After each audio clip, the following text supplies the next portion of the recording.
This is Bram Stoker's Dracula, a work of literature now in the public domain. Chapter 9. Letter Mina Harker to Lucy Westenra, Budapest, 24 August. My dearest Lucy, I know you will be anxious to hear all that has happened since we parted at the railway station at Whitby. Well, my dear, I got to Hull all right, and caught the boat to Hamburg, and then the train on here. I feel that I can hardly recall anything of the journey, except that I knew I was coming to Jonathan, and that as I should have to do some nursing, I had better get all the sleep I could. I found my dear one, oh, so thin and pale and weak-looking. All the resolution has gone out of his dear eyes, and that quiet dignity which I told you was in his face has vanished. He is only a wreck of himself, and he does not remember anything that has happened to him for a long time past. At least, he wants me to believe so, and I shall never ask. He has had some terrible shock, and I fear it might tax his poor brain if he were to try to recall it. Sister Agatha, who is a good creature and a born nurse, tells me that he raved of dreadful things whilst he was off his head. I wanted her to tell me what they were, but she would only cross herself and say she would never tell, that the ravings of the sick were the secrets of God, and that if a nurse through her vocation should hear them, she should respect her trust. She is a sweet, good soul, and the next day, when she saw I was troubled, she opened up the subject again, and after saying that she could never mention what my poor dear raved about, added, I can tell you this much, my dear, that it was not about anything which he has done wrong himself, and you, as his wife-to-be, have no cause to be concerned. He has not forgotten you or what he owes to you. His fear was of great and terrible things, which no mortal can treat of. I do believe the dear soul thought I might be jealous, lest my poor dear should have fallen in love with any other girl. The idea of my being jealous about Jonathan. And yet, my dear, let me whisper, I felt a thrill of joy through me when I knew that no other woman was a cause of trouble. I am now sitting by his bedside, where I can see his face while he sleeps. He is waking. When he woke, he asked me for his coat, as he wanted to get something from the pocket. I asked Sister Agatha, and she brought all his things. I saw that amongst them was his notebook, and was going to ask him to let me look at it, for I knew then that I might find some clue to his trouble. But I suppose he must have seen my wish in my eyes, for he sent me over to the window, saying he wanted to be quite alone for a moment. Then he called me back, and when I came he had his hand over the notebook, and he said to me very solemnly, Wilhelmina. I knew then that he was in deadly earnest, for he has never called me by that name since he asked me to marry him. You know, dear, my ideas of the trust between husband and wife. There should be no secret, no concealment. I have had a great shock, and when I try to think of what it is, I feel my head spin round, and I do not know if it was all real or the dreaming of a madman. You know I have had brain fever, and that is to be mad. The secret is here, and I do not want to know it. I want to take up my life here, with our marriage. For, my dear, we had decided to be married as soon as the formalities are complete. Are you willing, Wilhelmina, to share my ignorance? Here is the book. Take it and keep it, read it if you will, but never let me know, unless, indeed, some solemn duty should come upon me to go back to the bitter hours, asleep or awake, sane or mad, recorded here. He fell back exhausted, and I put the book under his pillow and kissed him. I have asked Sister Agatha to beg the Superior to let our wedding be this afternoon, and am waiting her reply. She has come and told me that the chaplain of the English Mission Church has been sent for. We are to be married in an hour, or as soon after as Jonathan awakes. Lucy, the time has come and gone. I feel very solemn, but very, very happy. Jonathan woke a little after the hour, and all was ready, and he sat up in bed, propped up with pillows. He answered his "I will" firmly and strongly. I could hardly speak, my heart was so full that even those words seemed to choke me. The dear sisters were so kind. Please God, I shall never, never forget them, nor the grave and sweet responsibilities I have taken upon me. I must tell you of my wedding present.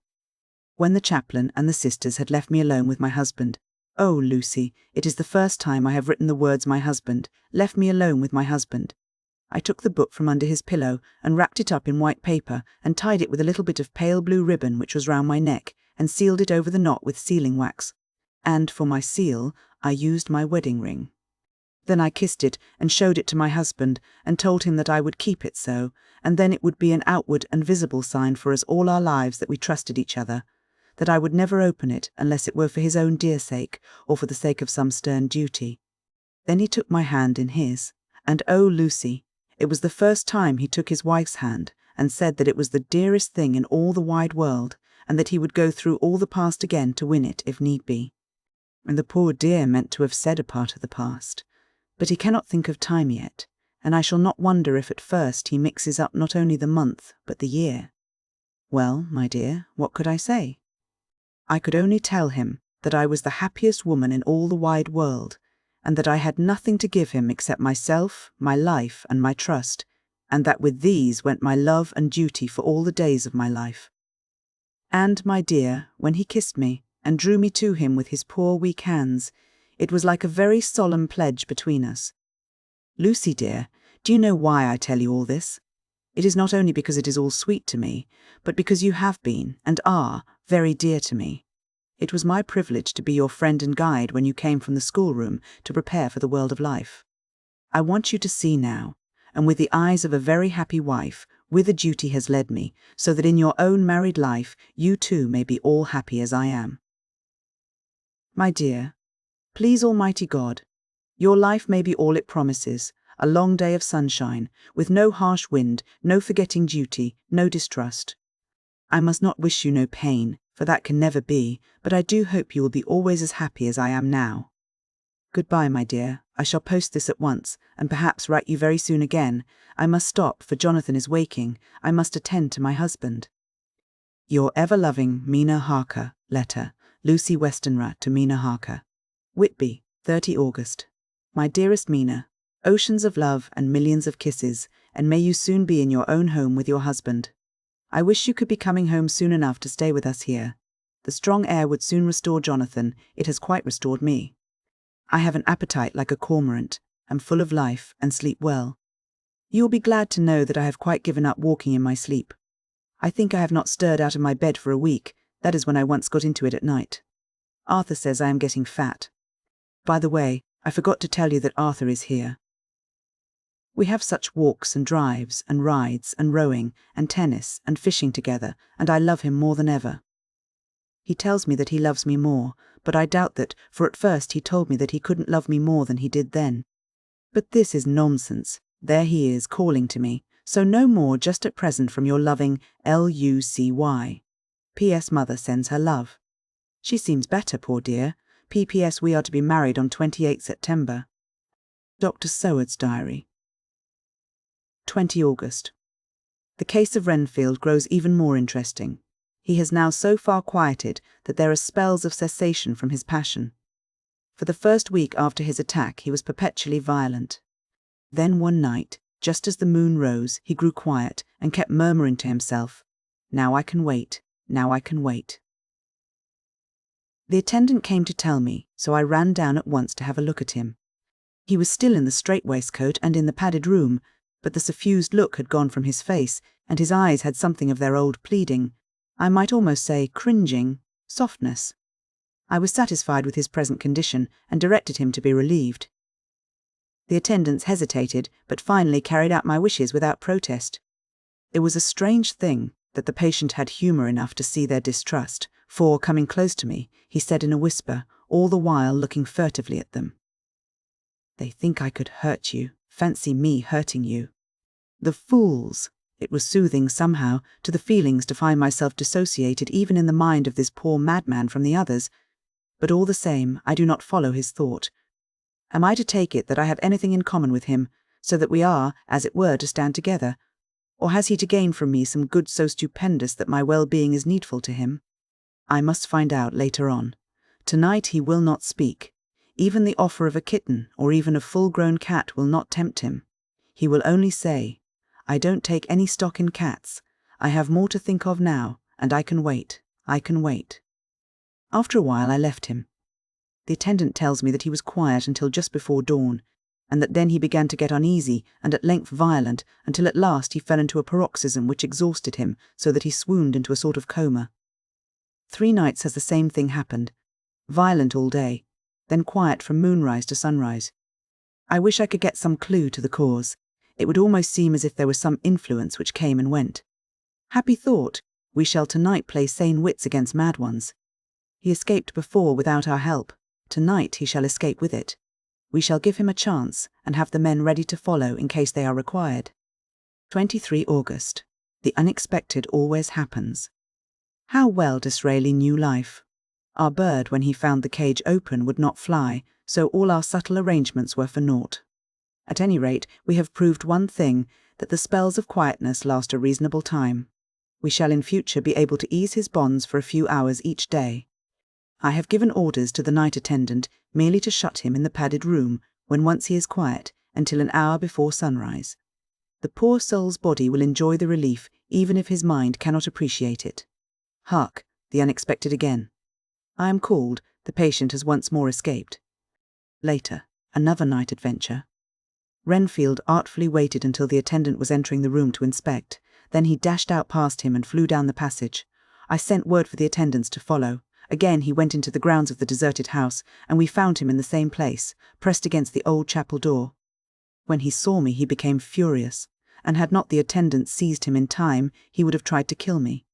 As we were holding him, a strange thing happened. He suddenly redoubled his efforts, and then as suddenly grew calm. I looked round instinctively, but could see nothing. Then I caught the patient's eye and followed it, but could trace nothing as it looked into the moonlit sky except a big bat, which was flapping its silent and ghostly way to the west. Bats usually wheel and flit about, but this one seemed to go straight on, as if it knew where it was bound for, or had some intention of its own. The patient grew calmer every instant, and presently said, "You needn't tie me, I shall go quietly." Without trouble we came back to the house. I feel there is something ominous in his calm, and shall not forget this night. Lucy Westenra's Diary, Hillingham, 24 August. I must imitate Mina and keep writing things down. Then we can have long talks when we do meet. I wonder when it will be. I wish she were with me again, for I feel so unhappy. Last night I seemed to be dreaming again just as I was at Whitby. Perhaps it is the change of air, or getting home again.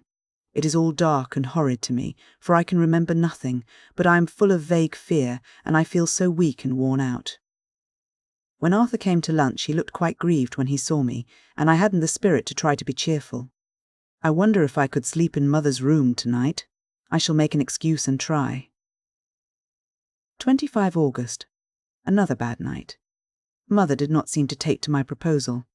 She seems not too well herself, and doubtless she fears to worry me.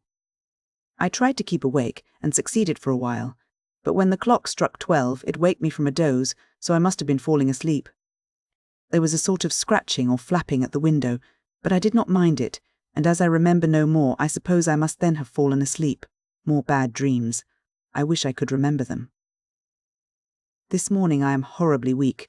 My face is ghastly pale, and my throat pains me. It must be something wrong with my lungs, for I don't seem ever to get air enough. I shall try to cheer up when Arthur comes, or else I know he will be miserable to see me so. Letter, Arthur Homewood to Dr. Seward. Albemarle Hotel, 31 August. My dear Jack, I want you to do me a favour. Lucy is ill, that is, she has no special disease, but she looks awful and is getting worse every day. I have asked her if there is any cause. I do not dare to ask her mother, for to disturb the poor lady's mind about her daughter in her present state of health would be fatal. Mrs. Westenra has confided to me that her doom is spoken, disease of the heart, though poor Lucy does not know it yet. I am sure that there is something preying on my dear girl's mind. I am almost distracted when I think of her. To look at her gives me a pang. I told her I should ask you to see her, and though she demurred at first, I know why, old fellow, she finally consented. It will be a painful task for you, I know, old friend, but it is for her sake, and I must not hesitate to ask, or you to act. You are to come to lunch at Hillingham tomorrow, 2 o'clock, so as not to arouse any suspicion in Mrs. Westenra, and after lunch Lucy will take an opportunity of being alone with you. I shall come in for tea, and we can go away together. I am filled with anxiety, and want to consult with you alone as soon as I can after you have seen her. Do not fail. Arthur. Telegram, Arthur Homewood to Seward. 1 September. Am summoned to see my father, who is worse. Am writing. Write me fully by tonight's post to ring. Wire me if necessary. Letter from Dr. Seward to Arthur Homewood. 2 September. My dear old fellow, With regard to Miss Westenra's health, I hasten to let you know at once that in my opinion there is not any functional disturbance or any malady that I know of. At the same time, I am not by any means satisfied with her appearance. She is woefully different from what she was when I saw her last. Of course you must bear in mind that I did not have full opportunity of examination such as I should wish. Our very friendship makes a little difficulty, which not even medical science or custom can bridge over. I had better tell you exactly what happened, leaving you to draw, in a measure, your own conclusions. I shall then say what I have done and propose doing. I found Miss Westenra in seemingly gay spirits. Her mother was present, and in a few seconds I made up my mind that she was trying all she knew to mislead her mother and prevent her from being anxious. I have no doubt she guesses, if she does not know, what need of caution there is. We lunched alone, and as we all exerted ourselves to be cheerful, we got, as some kind of reward for our labours, some real cheerfulness amongst us. Then Mrs. Westenra went to lie down, and Lucy was left with me. We went into her boudoir. Until we got there her gaiety remained, for the servants were coming and going. As soon as the door was closed, however, the mask fell from her face, and she sank down into a chair with a great sigh and hid her eyes with her hand. When I saw that her high spirits had failed, I at once took advantage of her reaction to make a diagnosis. She said to me very sweetly, "I cannot tell you how I loathe talking about myself." I reminded her that a doctor's confidence was sacred, but that you were grievously anxious about her. She caught on to my meaning at once and settled that matter in a word. "Tell Arthur everything you choose. I do not care for myself, but all for him, so I am quite free." I could easily see that she is somewhat bloodless, but I could not see the usual anemic signs, and by a chance I was actually able to test the quality of her blood, for in opening a window which was stiff, a cord gave way, and she cut her hand slightly with broken glass. It was a slight matter in itself, but it gave me an evident chance, and I secured a few drops of the blood and have analysed them. The qualitative analysis gives a quite normal condition, and shows, I should infer, in itself a vigorous state of health. In other physical matters, I was quite satisfied that there is no need for anxiety, but as there must be a cause somewhere, I have come to the conclusion that it must be something mental. She complains of difficulty in breathing satisfactorily at times, and of heavy, lethargic sleep, with dreams that frighten her, but regarding which she can remember nothing. She says that as a child she used to walk in her sleep, and that when in Whitby the habit came back, and that once she walked out in the night and went to East Cliff, where Miss Murray found her. But she assures me that of late the habit has not returned. I am in doubt, and so have done the best thing I know of. I have written to my old friend and master, Professor Van Helsing of Amsterdam, who knows as much about obscure diseases as anyone in the world. I have asked him to come over, and as you told me that all things were to be at your charge, I have mentioned to him who you are and your relations to Miss Westenra. This, my dear fellow, is in obedience to your wishes, for I am only too proud and happy to do anything I can for her. Van Helsing would, I know, do anything for me for a personal reason, so, no matter on what ground he comes, we must accept his wishes. He is a seemingly arbitrary man, but this is because he knows what he is talking about better than anyone else. He is a philosopher and a metaphysician, and one of the most advanced scientists of his day, and he has, I believe, an absolutely open mind.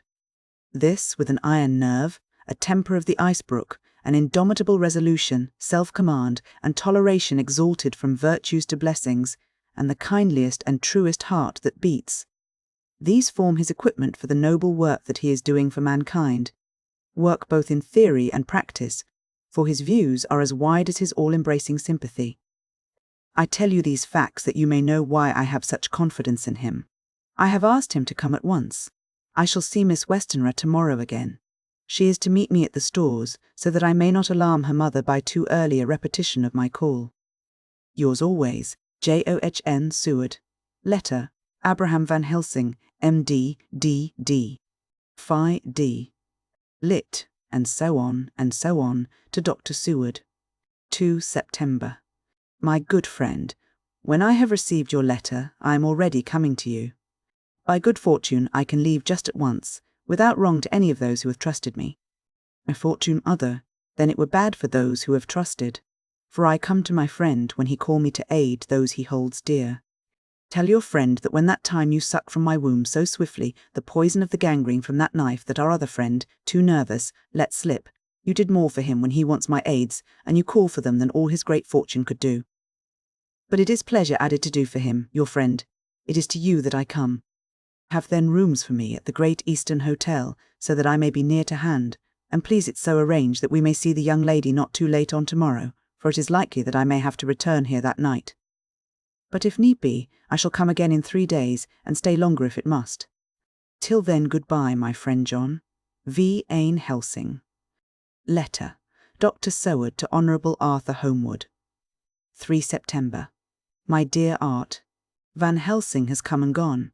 He came on with me to Hillingham and found that, by Lucy's discretion, her mother was lunching out, so that we were alone with her. Van Helsing made a very careful examination of the patient. He is to report to me, and I shall advise you, for of course I was not present all the time. He is, I fear, much concerned, but says he must think. When I told him of our friendship and how you trust to me in the matter, he said, "You must tell him all you think. Tell him what I think, if you can guess it, if you will. Nay, I am not jesting. This is no jest, but life and death, perhaps more." I asked what he meant by that, for he was very serious. This was when we had come back to town, and he was having a cup of tea before starting on his return to Amsterdam. He would not give me any further clue.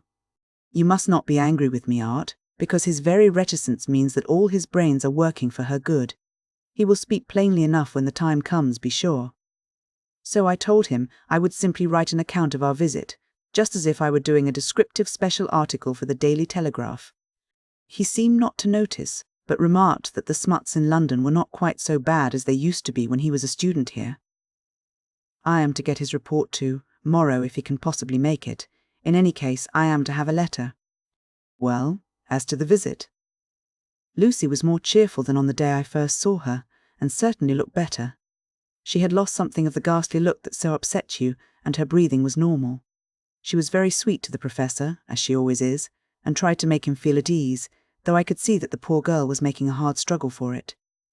I believe Van Helsing saw it too, for I saw the quick look under his bushy brows that I knew of old. Then he began to chat of all things except ourselves and diseases, and with such an infinite geniality that I could see poor Lucy's pretence of animation merge into reality. Then, without any seeming change, he brought the conversation gently round to his visit, and suavely said, "My dear young miss, I have the so great pleasure because you are so much beloved. That is much, my dear. Ever were there that which I do not see. They told me you were down in the spirit, and that you were of a ghastly pale. To them I say, poof!" And he snapped his fingers at me and went on, "But you and I shall show them how wrong they are. How can he?" And he pointed at me with the same look and gesture as that with which once he pointed me out to his class, on, or rather after, a particular occasion which he never fails to remind me of. Know anything of young ladies? He has his madmans to play with, and to bring them back to happiness, and to those that love them. It is much to do, and oh, but there are rewards, in that we can bestow such happiness. But the young ladies, he has no wife nor daughter, and the young do not tell themselves to the young, but to the old, like me, who have known so many sorrows and the causes of them. So, my dear, we will send him away to smoke the cigarette in the garden, whiles you and I have little talk all to ourselves. I took the hint and strolled about, and presently the professor came to the window and called me in. He looked grave, but said, "I have made careful examination, but there is no functional cause. With you, I agree that there has been much blood lost. It has been, but is not. But the conditions of her are in no way anemic. I have asked her to send me her maid, that I may ask just 1 or 2 questions, that so I may not chance to miss nothing. I know well what she will say. And yet there is cause. There is always cause for everything. I must go back home and think. You must send to me the telegram every day, and if there be cause, I shall come again. The disease, for not to be all well is a disease, interests me, and the sweet young dear, she interests me too.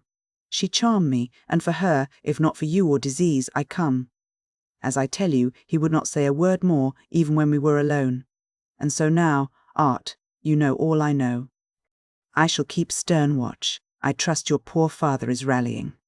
It must be a terrible thing to you, my dear old fellow, to be placed in such a position between 2 people who are both so dear to you. I know your idea of duty to your father, and you are right to stick to it. But, if need be, I shall send you word to come at once to Lucy, so do not be over-anxious unless you hear from me. Dr. Seward's diary. 4 September. Zoophagous patient still keeps up our interest in him. He had only one outburst, and that was yesterday at an unusual time. Just before the stroke of noon he began to grow restless. The attendant knew the symptoms, and at once summoned aid. Fortunately, the men came at a run, and were just in time, for at the stroke of noon he became so violent that it took all their strength to hold him. In about 5 minutes, however, he began to get more and more quiet, and finally sank into a sort of melancholy, in which state he has remained up to now. The attendant tells me that his screams whilst in the paroxysm were really appalling. I found my hands full when I got in, attending to some of the other patients who were frightened by him. Indeed, I can quite understand the effect, for the sounds disturbed even me, though I was some distance away. It is now after the dinner hour of the asylum, and as yet my patient sits in a corner brooding, with a dull, sullen, woe-begone look in his face, which seems rather to indicate than to show something directly. I cannot quite understand it. Later, another change in my patient. At 5 o'clock I looked in on him, and found him seemingly as happy and contented as he used to be. He was catching flies and eating them, and was keeping note of his capture by making nail marks on the edge of the door between the ridges of padding. When he saw me, he came over and apologized for his bad conduct, and asked me in a very humble, cringing way to be led back to his own room and to have his notebook again. I thought it well to humour him, so he is back in his room with the window open. He has the sugar of his tea spread out on the windowsill, and is reaping quite a harvest of flies. He is not now eating them, but putting them into a box, as of old, and is already examining the corners of his room to find a spider.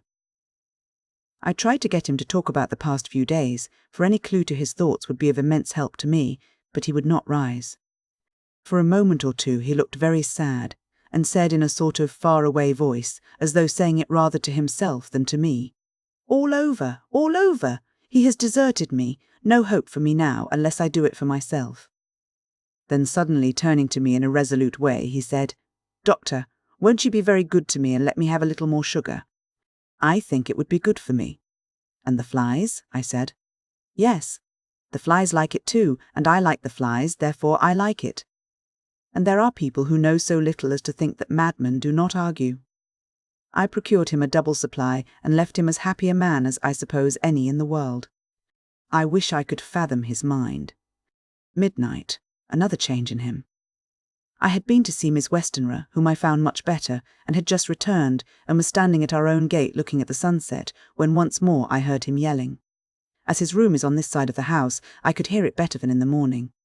It was a shock to me to turn from the wonderful smoky beauty of a sunset over London, with its lurid lights and inky shadows and all the marvellous tints that come on foul clouds, even as on foul water, and to realise all the grim sternness of my own cold stone building, with its wealth of breathing misery, and my own desolate heart to endure it all.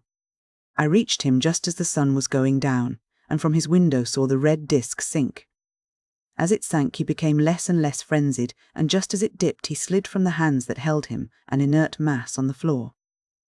It is wonderful, however, what intellectual recuperative power lunatics have, for within a few minutes he stood up quite calmly and looked around him. I signalled to the attendants not to hold him, for I was anxious to see what he would do. He went straight over to the window and brushed out the crumbs of sugar. Then he took his fly box and emptied it outside and threw away the box. Then he shut the window and, crossing over, sat down on his bed. All this surprised me, so I asked him, "Are you not going to keep flies any more?" "No," said he, "I am sick of all that rubbish. He certainly is a wonderfully interesting study. I wish I could get some glimpse of his mind or of the cause of his sudden passion. Stop. There may be a clue after all, if we can find why today his paroxysms came on at high noon and at sunset. Can it be that there is a malign influence of the sun at periods which affects certain natures, as at times the moon does others? We shall see. Telegram, Seward, London, to Van Helsing, Amsterdam. 4 September. Patient still better today. Telegram, Seward, London, to Van Helsing, Amsterdam. 5 September. Patient greatly improved. Good appetite, sleeps naturally, good spirits, colour coming back. Telegram, Seward, London, to Van Helsing, Amsterdam. 6 September. Terrible change for the worse. Come at once, do not lose an hour. I hold over telegram to Homewood till have seen you. Chapter 10. Letter, Dr. Seward to Honourable Arthur Homewood. 6 September. My dear Art, my news today is not so good. Lucy this morning had gone back a bit. There is, however, one good thing which has arisen from it. Mrs. Westenra was naturally anxious concerning Lucy, and has consulted me professionally about her. I took advantage of the opportunity, and told her that my old master, Van Helsing, the great specialist, was coming to stay with me, and that I would put her in his charge conjointly with myself. So now we can come and go without alarming her unduly, for a shock to her would mean sudden death, and this, in Lucy's weak condition, might be disastrous to her. We are hedged in with difficulties, all of us, my poor old fellow, but please God, we shall come through them all right. If any need, I shall write, so that, if you do not hear from me, take it for granted that I am simply waiting for news. In haste, yours ever, John Seward. Dr. Seward's Diary, 7 September. The first thing Van Helsing said to me when we met at Liverpool Street was, "Have you said anything to our young friend the lover of her?" "No," I said. "I waited till I had seen you, as I said in my telegram. I wrote him a letter simply telling him that you were coming, as Miss Westenra was not so well, and that I should let him know if need be." "Right, my friend," he said, "quite right. Better he not know as yet. Perhaps he shall never know. I pray so, but if it be needed, then he shall know all. And, my good friend John, let me caution you. You deal with the madman. All men are mad in some way or the other, and inasmuch as you deal discreetly with your madman, so deal with God's madman too, the rest of the world. You tell not your madman what you do, nor why you do it. You tell them not what you think. So you shall keep knowledge in its place, where it may rest, where it may gather its kind around it and breed. You and I shall keep as yet what we know here and here." He touched me on the heart and on the forehead, and then touched himself the same way. "I have for myself thoughts at the present. Later I shall unfold to you." "Why not now?" I asked. "It may do some good. We may arrive at some decision." He stopped and looked at me and said, "My friend John, when the corn is grown, even before it has ripened, while the milk of its mother earth is in him, and the sunshine has not yet begun to paint him with his gold, the husbandman he pull the ear and rub him between his rough hands, and blow away the green chaff, and say to you, 'Look, he's good corn, he will make good crop when the time comes.' I did not see the application, and told him so. For reply, he reached over and took my ear in his hand and pulled it playfully, as he used long ago to do at lectures, and said, 'The good husbandman tell you so then because he knows, but not till then. But you do not find the good husbandman dig up his planted corn to see if he grow. That is for the children who play at husbandry, and not for those who take it as of the work of their life. See you now, friend John. I have sown my corn, and nature has her work to do in making it sprout. If he sprout at all, there's some promise, and I wait till the ear begins to swell." He broke off, for he evidently saw that I understood. Then he went on, and very gravely, "You were always a careful student, and your case-book was ever more full than the rest. You were only student then, now you are master, and I trust that good habit have not failed. Remember, my friend, that knowledge is stronger than memory, and we should not trust the weaker. Even if you have not kept the good practice, let me tell you that this case of our dear miss is one that may be, mind, I say may be, of such interest to us and others, that all the rest may not make him kick the beam, as your people say. Take then good note of it. Nothing is too small. I counsel you, put down in record even your doubts and surmises. Hereafter it may be of interest to you to see how true you guess. We learn from failure, not from success. When I described Lucy's symptoms, the same as before, but infinitely more marked, he looked very grave, but said nothing. He took with him a bag in which were many instruments and drugs, the ghastly paraphernalia of our beneficial trade, as he once called, in one of his lectures, the equipment of a professor of the healing craft. When we were shown in, Mrs. Westenra met us. She was alarmed, but not nearly so much as I expected to find her. Nature, in one of her beneficent moods, has ordained that even death has some antidote to its own terrors. Here, in a case where any shock may prove fatal, matters are so ordered that, from some cause or other, the things not personal, even the terrible change in her daughter to whom she is so attached, do not seem to reach her. It is something like the way Dame Nature gathers round a foreign body an envelope of some insensitive tissue which can protect from evil that which it would otherwise harm by contact. If this be an ordered selfishness, then we should pause before we condemn anyone for the vice of egoism, for there may be deeper root for its causes than we have knowledge of. I used my knowledge of this phase of spiritual pathology and laid down a rule that she should not be present with Lucy or think of her illness more than was absolutely required. She assented readily, so readily that I saw again the hand of nature fighting for life. Van Helsing and I were shown up to Lucy's room. If I was shocked when I saw her yesterday, I was horrified when I saw her today. She was ghastly, chalkily pale. The red seemed to have gone even from her lips and gums, and the bones of her face stood out prominently. Her breathing was painful to see or hear.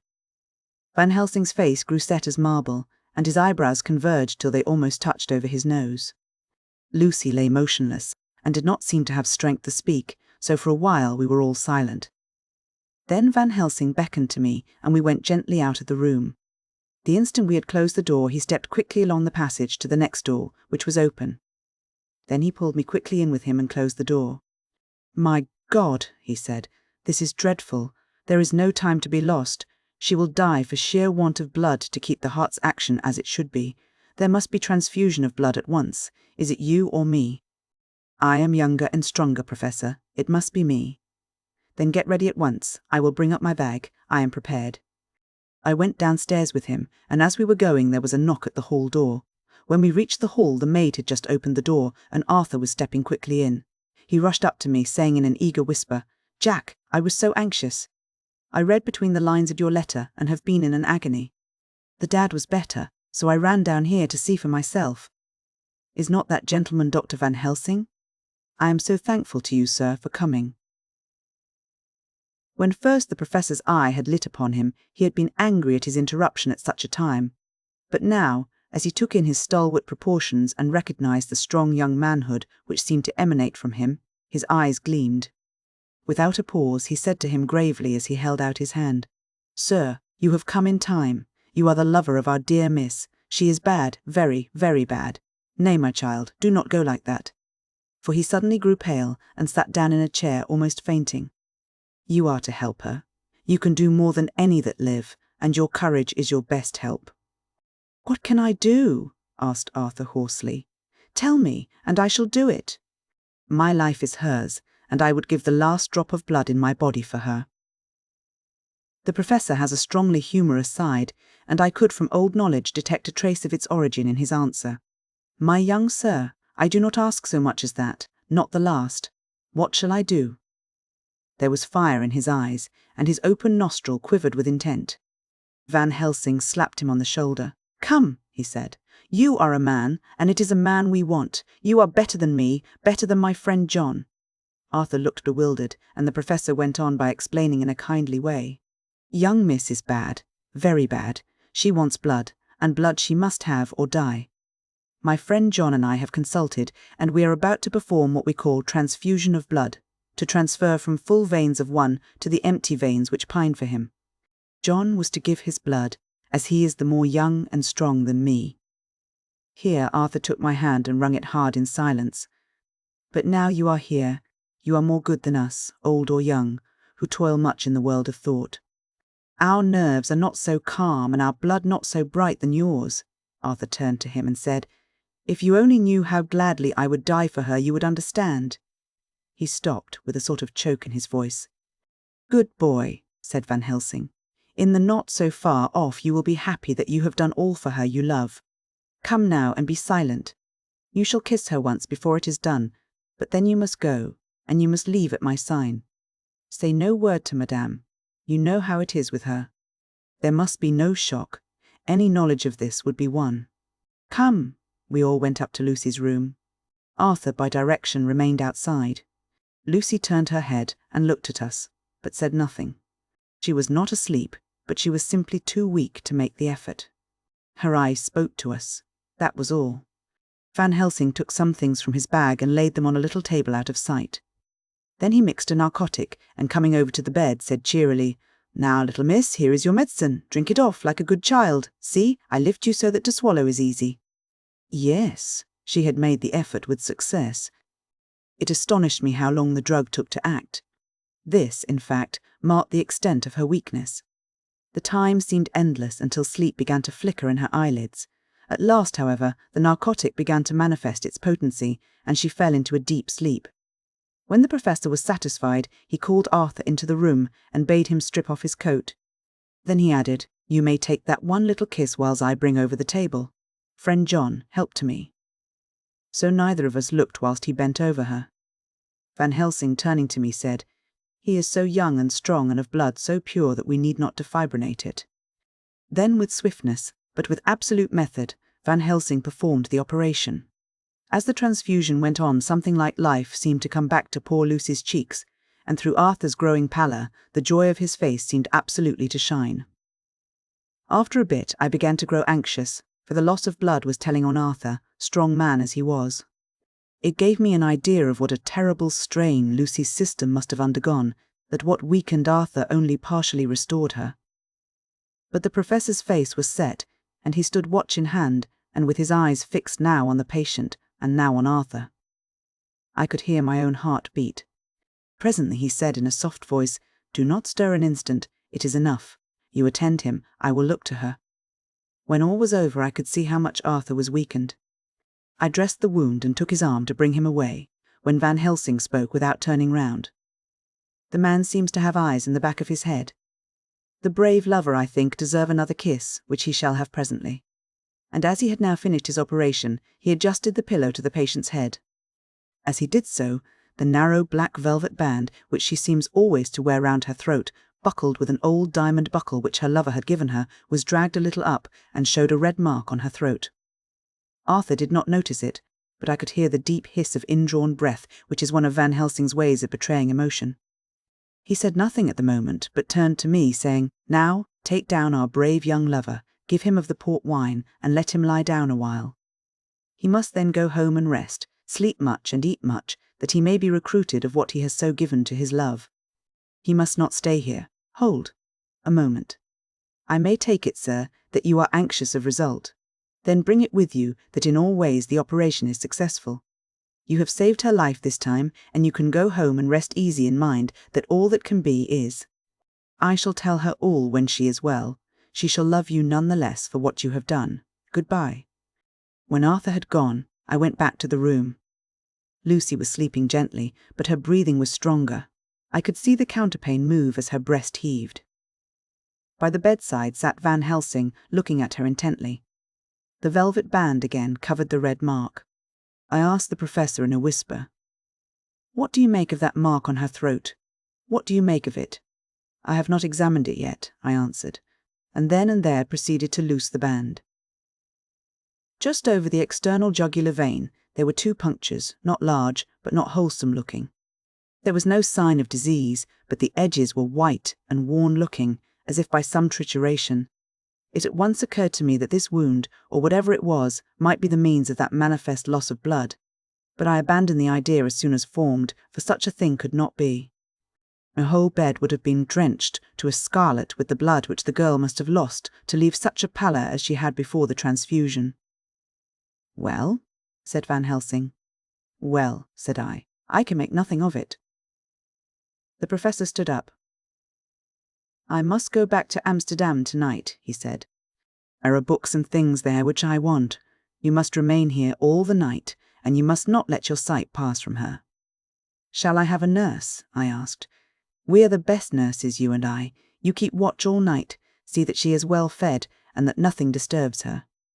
You must not sleep all the night. Later on we can sleep, you and I. I shall be back as soon as possible, and then we may begin." "May begin?" I said. "What on earth do you mean?" "We shall see," he answered as he hurried out. He came back a moment later and put his head inside the door and said with warning finger held up, "Remember, she is your charge. If you leave her and harm befall, you shall not sleep easy hereafter." Dr. Seward's diary continued, 8 September. I sat up all night with Lucy.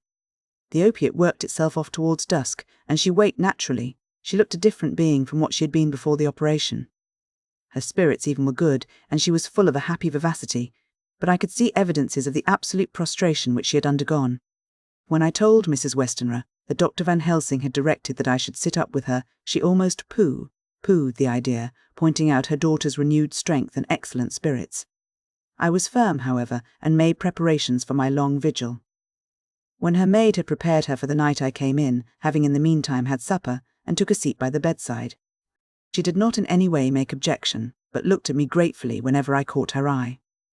After a long spell, she seemed sinking off to sleep, but with an effort seemed to pull herself together and shook it off. This was repeated several times, with greater effort and with shorter pauses as the time moved on. It was apparent that she did not want to sleep, so I tackled the subject at once. "You do not want to go to sleep?" "No, I am afraid." "Afraid to go to sleep? Why so? It is the boon we all crave for." "Ah, not if you were like me. If sleep was to you a presage of horror." "A presage of horror." "What on earth do you mean?" "I don't know. Oh, I don't know. And that is what is so terrible. All this weakness comes to me in sleep, until I dread the very thought." "But my dear girl, you may sleep tonight. I am here watching you, and I can promise that nothing will happen." "Ah, I can trust you." I seized the opportunity and said, "I promise you that if I see any evidence of bad dreams, I will wake you at once." "You will?" "Oh, will you really? How good you are to me. Then I will sleep." And almost at the word she gave a deep sigh of relief and sank back asleep. All night long I watched by her. She never stirred, but slept on and on in a deep, tranquil, life-giving, health-giving sleep. Her lips were slightly parted, and her breast rose and fell with the regularity of a pendulum. There was a smile on her face, and it was evident that no bad dreams had come to disturb her peace of mind. In the early morning her maid came, and I left her in her care and took myself back home, for I was anxious about many things. I sent a short wire to Van Helsing and to Arthur, telling them of the excellent result of the operation.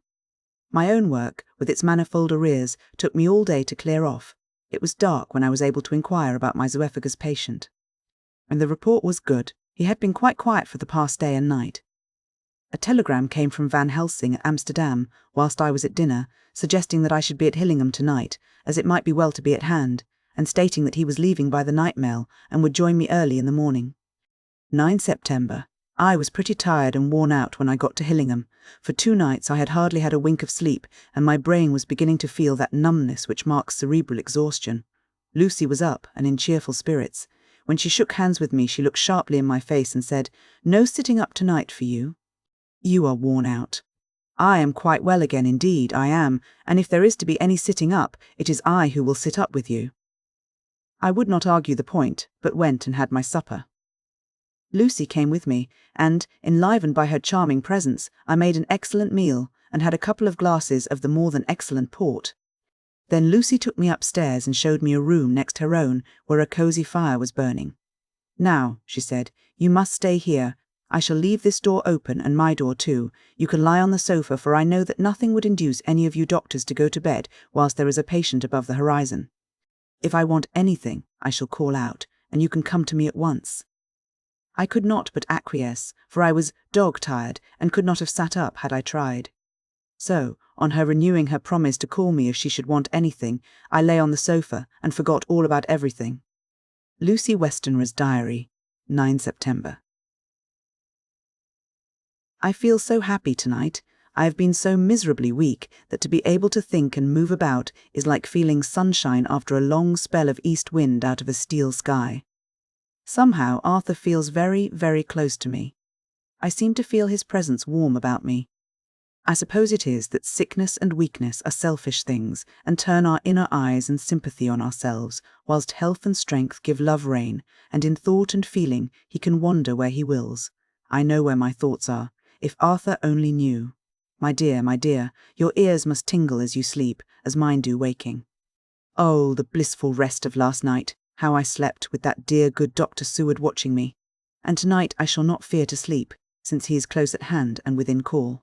Thank everybody for being so good to me. Thank God. Good night, Arthur. Dr. Seward's diary. 10 September. I was conscious of the professor's hand on my head, and started awake all in a second. That is one of the things that we learn in an asylum, at any rate. "And how is our patient?" "Well, when I left her, or rather when she left me," I answered. "Come, let us see," he said. And together we went into the room. The blind was down, and I went over to raise it gently, whilst Van Helsing stepped, with his soft cat-like tread, over to the bed. As I raised the blind and the morning sunlight flooded the room, I heard the professor's low hiss of inspiration, and knowing its rarity, a deadly fear shot through my heart. As I passed over, he moved back, and his exclamation of horror, "Gott in Himmel," needed no enforcement from his agonized face. He raised his hand and pointed to the bed, and his iron face was drawn and ashen white. I felt my knees begin to tremble. There on the bed, seemingly in a swoon, lay poor Lucy, more horribly white and wan, looking than ever. Even the lips were white, and the gums seemed to have shrunken back from the teeth, as we sometimes see in a corpse after a prolonged illness. Van Helsing raised his foot to stamp in anger, but the instinct of his life and all the long years of habit stood to him, and he put it down again softly. "Quick," he said, "bring the brandy." I flew to the dining room and returned with a decanter. He wetted the poor white lips with it, and together we rubbed palm and wrist and heart. He felt her heart, and after a few moments of agonizing suspense said, "It is not too late. It beats, though, but feebly. All our work is undone. We must begin again. There is no young Arthur here now. I have to call on you yourself this time, friend John." As he spoke, he was dipping into his bag and producing the instruments for transfusion. I had taken off my coat and rolled up my shirt sleeve. There was no possibility of an opiate just at present, and no need of one. And so, without a moment's delay, we began the operation. After a time. It did not seem a short time either, for the draining away of one's blood, no matter how willingly it be given, is a terrible feeling. Van Helsing held up a warning finger. "Do not stir," he said, "but I fear that with growing strength she may wake, and that would make danger, oh, so much danger. But I shall precaution take. I shall give hypodermic injection of morphia." He proceeded then, swiftly and deftly, to carry out his intent. The effect on Lucy was not bad, for the faint seemed to merge subtly into the narcotic sleep. It was with a feeling of personal pride that I could see a faint tinge of colour steal back into the pallid cheeks and lips. No man knows, till he experiences it, what it is to feel his own lifeblood drawn away into the veins of the woman he loves. The professor watched me critically. "That will do," he said. "Already?" I remonstrated. "You took a great deal more from art." To which he smiled a sad sort of smile as he replied, "He is her lover, her fiancé. You have work, much work, to do for her and for others, and the present will suffice."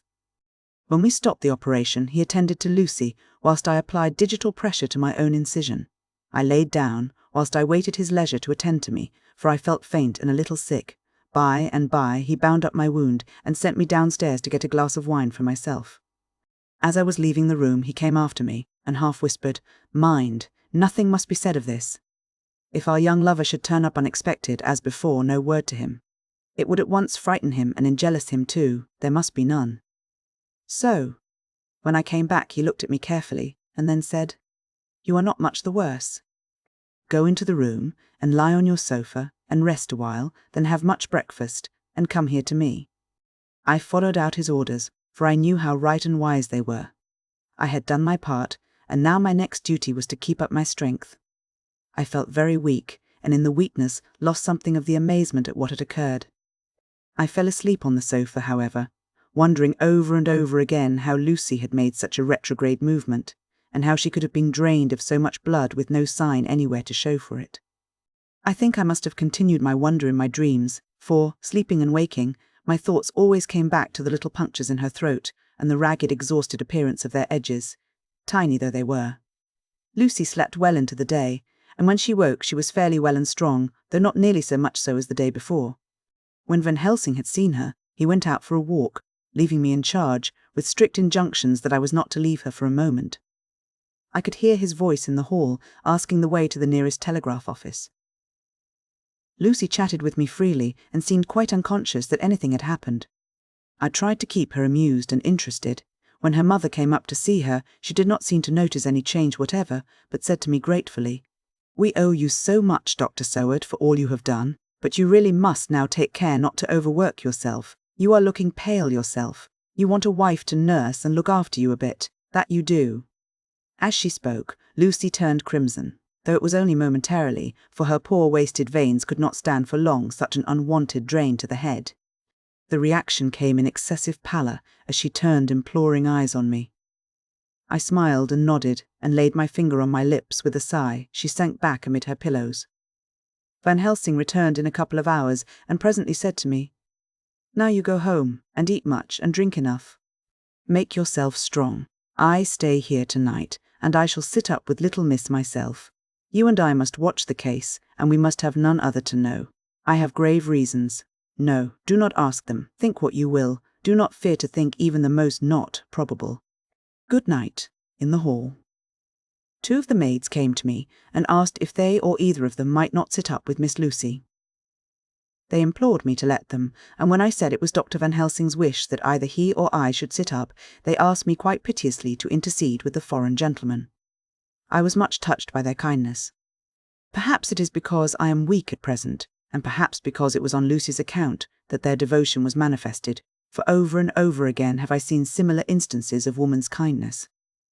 I got back here in time for a late dinner, went my rounds, all well, and set this down whilst waiting for sleep. It is coming. 11 September. This afternoon I went over to Hillingham, found Van Helsing in excellent spirits, and Lucy much better.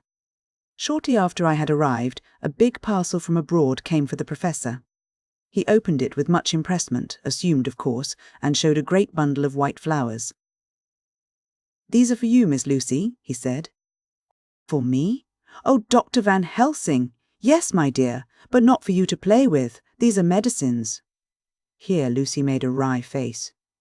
"Nay, but they are not to take in a decoction or in nauseous form, so you need not snub that so charming nose, or I shall point out to my friend Arthur what woes he may have to endure in seeing so much beauty that he so loves so much distort. Aha, my pretty miss, that bring the so nice nose all straight again. This is medicinal, but you do not know how. I put him in your window, I make pretty wreath, and hang him round your neck so that you sleep well. Oh yes, they, like the lotus flower, make your trouble forgotten. It smells so like the waters of Lethe and of that fountain of youth that the conquistadors sought for in the Floridas and find him all too late." Whilst he was speaking, Lucy had been examining the flowers and smelling them.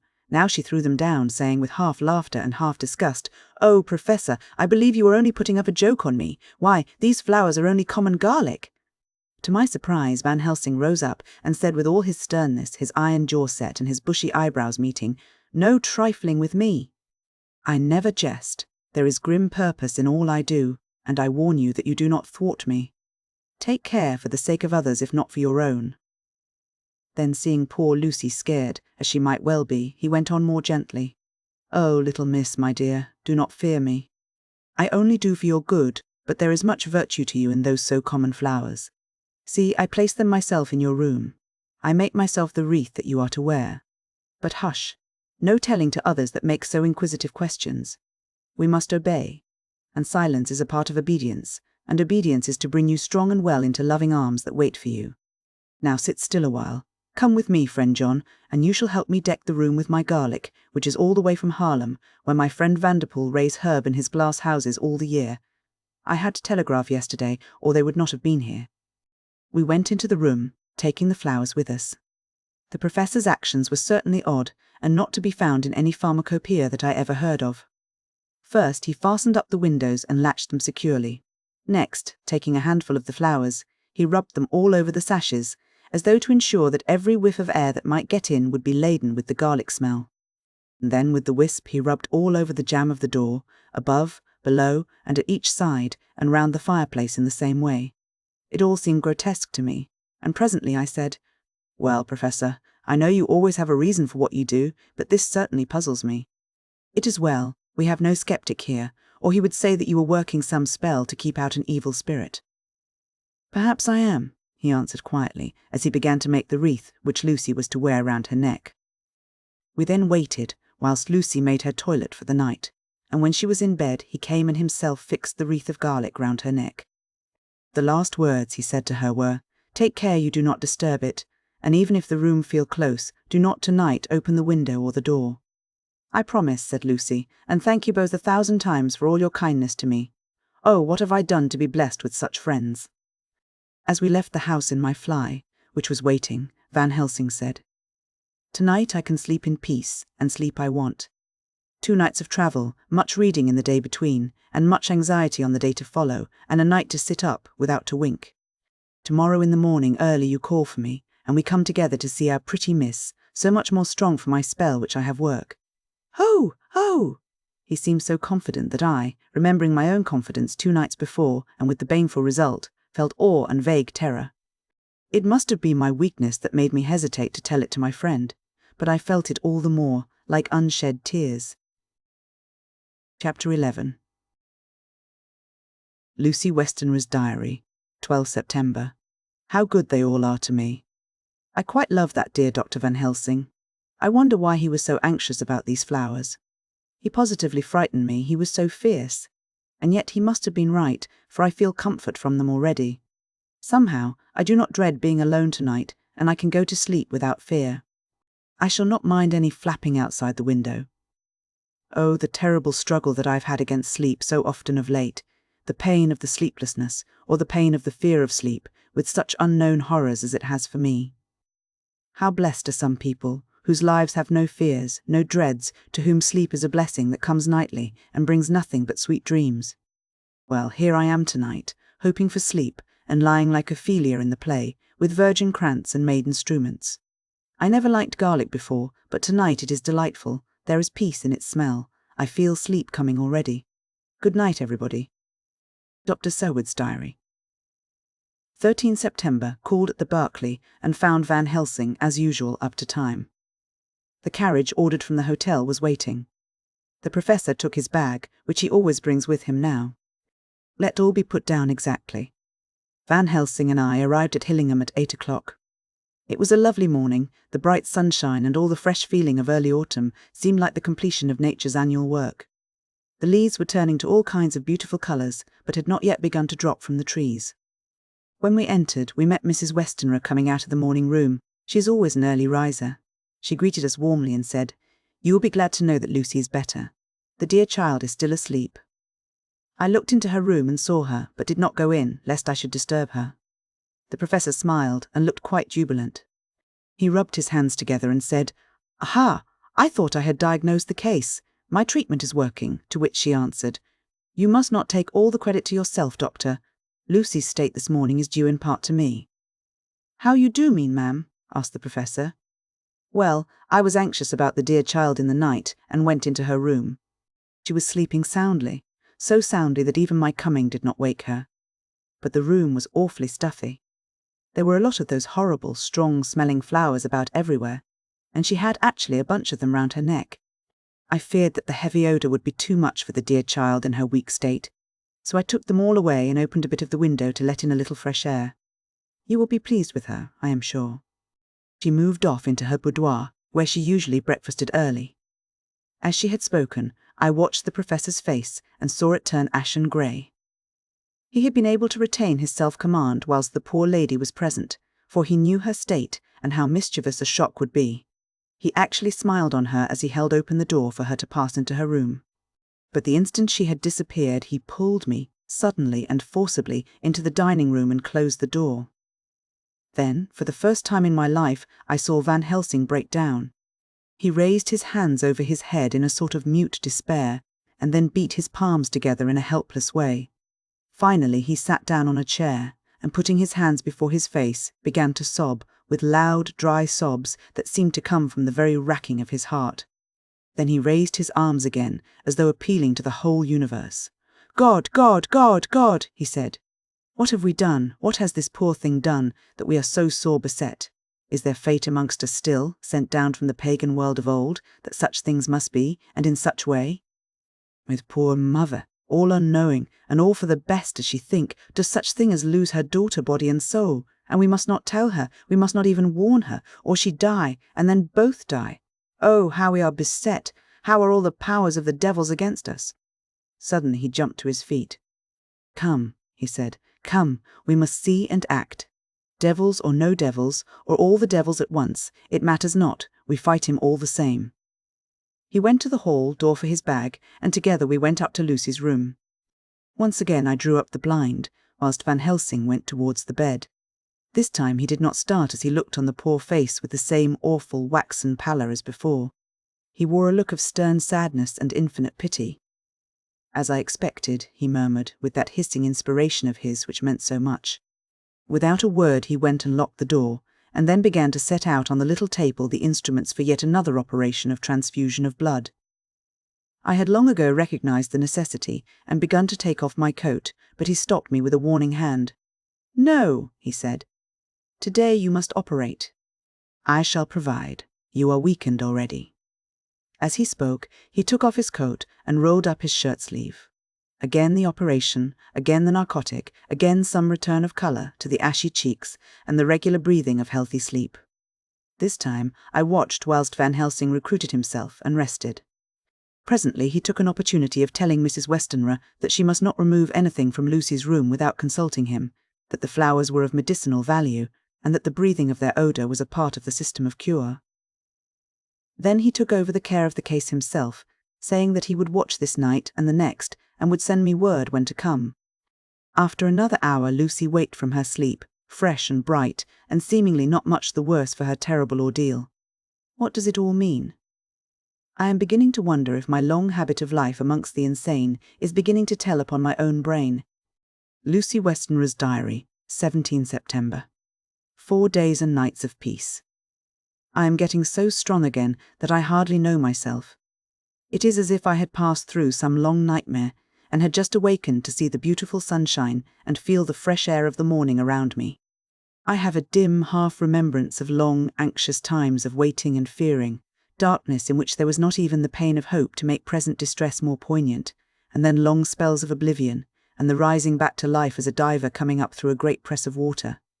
Since, however, Dr. Van Helsing has been with me, all this bad dreaming seems to have passed away, the noises that used to frighten me out of my wits, the flapping against the windows, the distant voices which seemed so close to me, the harsh sounds that came from I know not where and commanded me to do, I know not what, have all ceased. I go to bed now without any fear of sleep. I do not even try to keep awake. I have grown quite fond of the garlic, and a boxful arrives for me every day from Haarlem. Tonight Dr. Van Helsing is going away, as he has to be for a day in Amsterdam, but I need not be watched. I am well enough to be left alone. Thank God for Mother's sake, and dear Arthur's, and for all our friends who have been so kind. I shall not even feel the change, for last night Dr. Van Helsing slept in his chair a lot of the time. I found him asleep twice when I awoke, but I did not fear to go to sleep again, although the boughs or bats or something napped almost angrily against the window panes. The Pall Mall Gazette, 18 September. THE escaped WOLF. Perilous adventure, OFOUR interviewer. Interview with the keeper in the Zoological Gardens. After many inquiries and almost as many refusals, and perpetually using the words Pall Mall Gazette as a sort of talisman, I managed to find the keeper of the section of the Zoological Gardens in which the wolf department is included. Thomas Builder lives in one of the cottages in the enclosure behind the Elephant House, and was just sitting down to his tea when I found him. Thomas and his wife are hospitable folk, elderly and without children, and if the specimen I enjoyed of their hospitality be of the average kind, their lives must be pretty comfortable. The keeper would not enter on what he called business until the supper was over, and we were all satisfied. Then, when the table was cleared, and he had lit his pipe, he said, "Now, sir, you can go on and ask me what you want. You'll excuse me refusin' to talk of professional subjects afore meals. I gives the wolves and the jackals and the hyenas in all our section their tea afore I begins to ask them questions." "How do you mean, ask them questions?" I queried, wishful to get him into a talkative humour. "Rattin' of them over the head with a pole is one way, scratchin' of their hears is another, when gents as is flush wants a bit of a show off to their gals. I don't so much mind the fust, the hittin' with a pole afore I chucks in their dinner, but I waits till they've 'ad their sherry and coffee, so to speak, afore I tries on with the ear-scratchin'. Mind you," he added philosophically, "there's a deal of the same nature in us as in them theer animalese. Here's you a-comin' and askin' of me questions about my business, and I that grumpy like that only for your bloomin' half-quid I'd a-seen you blowed fust 'fore I'd answer. Not even when you asked me sarcastic, like if I'd like you to ask the superintendent if you might ask me questions. Without offence, did I tell you to go to hell? You did. And when you said you'd report me for is'n of obscene language that was it tin me over the head, but the half-quid made that all right.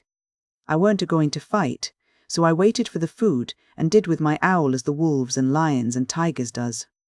But, Lord love your heart, now that the old ooman has stuck a chunk of her tea cake in me and rinsed me out with her bloomin' old teapot, and I've lit hup, you may scratch my ears for all you're worth, and won't get even a growl out of me. Drive along with your questions. I know what ye common at, that escaped wolf. Exactly. I want you to give me your view of it. Just tell me how it happened, and when I know the facts I'll get you to say what you consider was the cause of it and how you think the whole affair will end. All right, Governor, this there is about the old story. At Airwolf, what we called Berserker, was one of 3 grey ones that came from Norway to Jamrocks, which we bought off him 4 years ago. He was a nice, well-behaved wolf that never gave no trouble to talk of. I'm more surprised at him for wanting to get out, nor any other animal in the place. But there, you can't trust wolves no more nor women. Don't you mind him, sir, broke in Mrs. Tom, with a cheery laugh. He's got minding the animals so long that blessed if he ain't like a old wolf isself, but there ain't no harm in him. Well, sir, it was about 2 hours after feeding yesterday when I first hear my disturbance. I was making up a litter in the monkey house for a young puma which is ill, but when I heard the yelping and owling I came away straight. There was Berserker a-tearing like a mad thing at the bars, as if he wanted to get out. There wasn't much people about that day, and close at hand was only one man, a tall, thin chap, with an oak nose and a pointed beard, with a few white hairs running through it. He had an odd, cold look and red eyes, and I took a sort of mislike to him, for it seemed as if it was him as they was irritated at. He had white kid gloves on his hands, and he pointed out the animals to me and says, "Keeper, these wolves seem upset at something." "Maybe it's you," says I, for I did not like the airs as he gave himself. He didn't get angry, as I hoped he would, but he smiled a kind of insolent smile, with a mouth full of white, sharp teeth.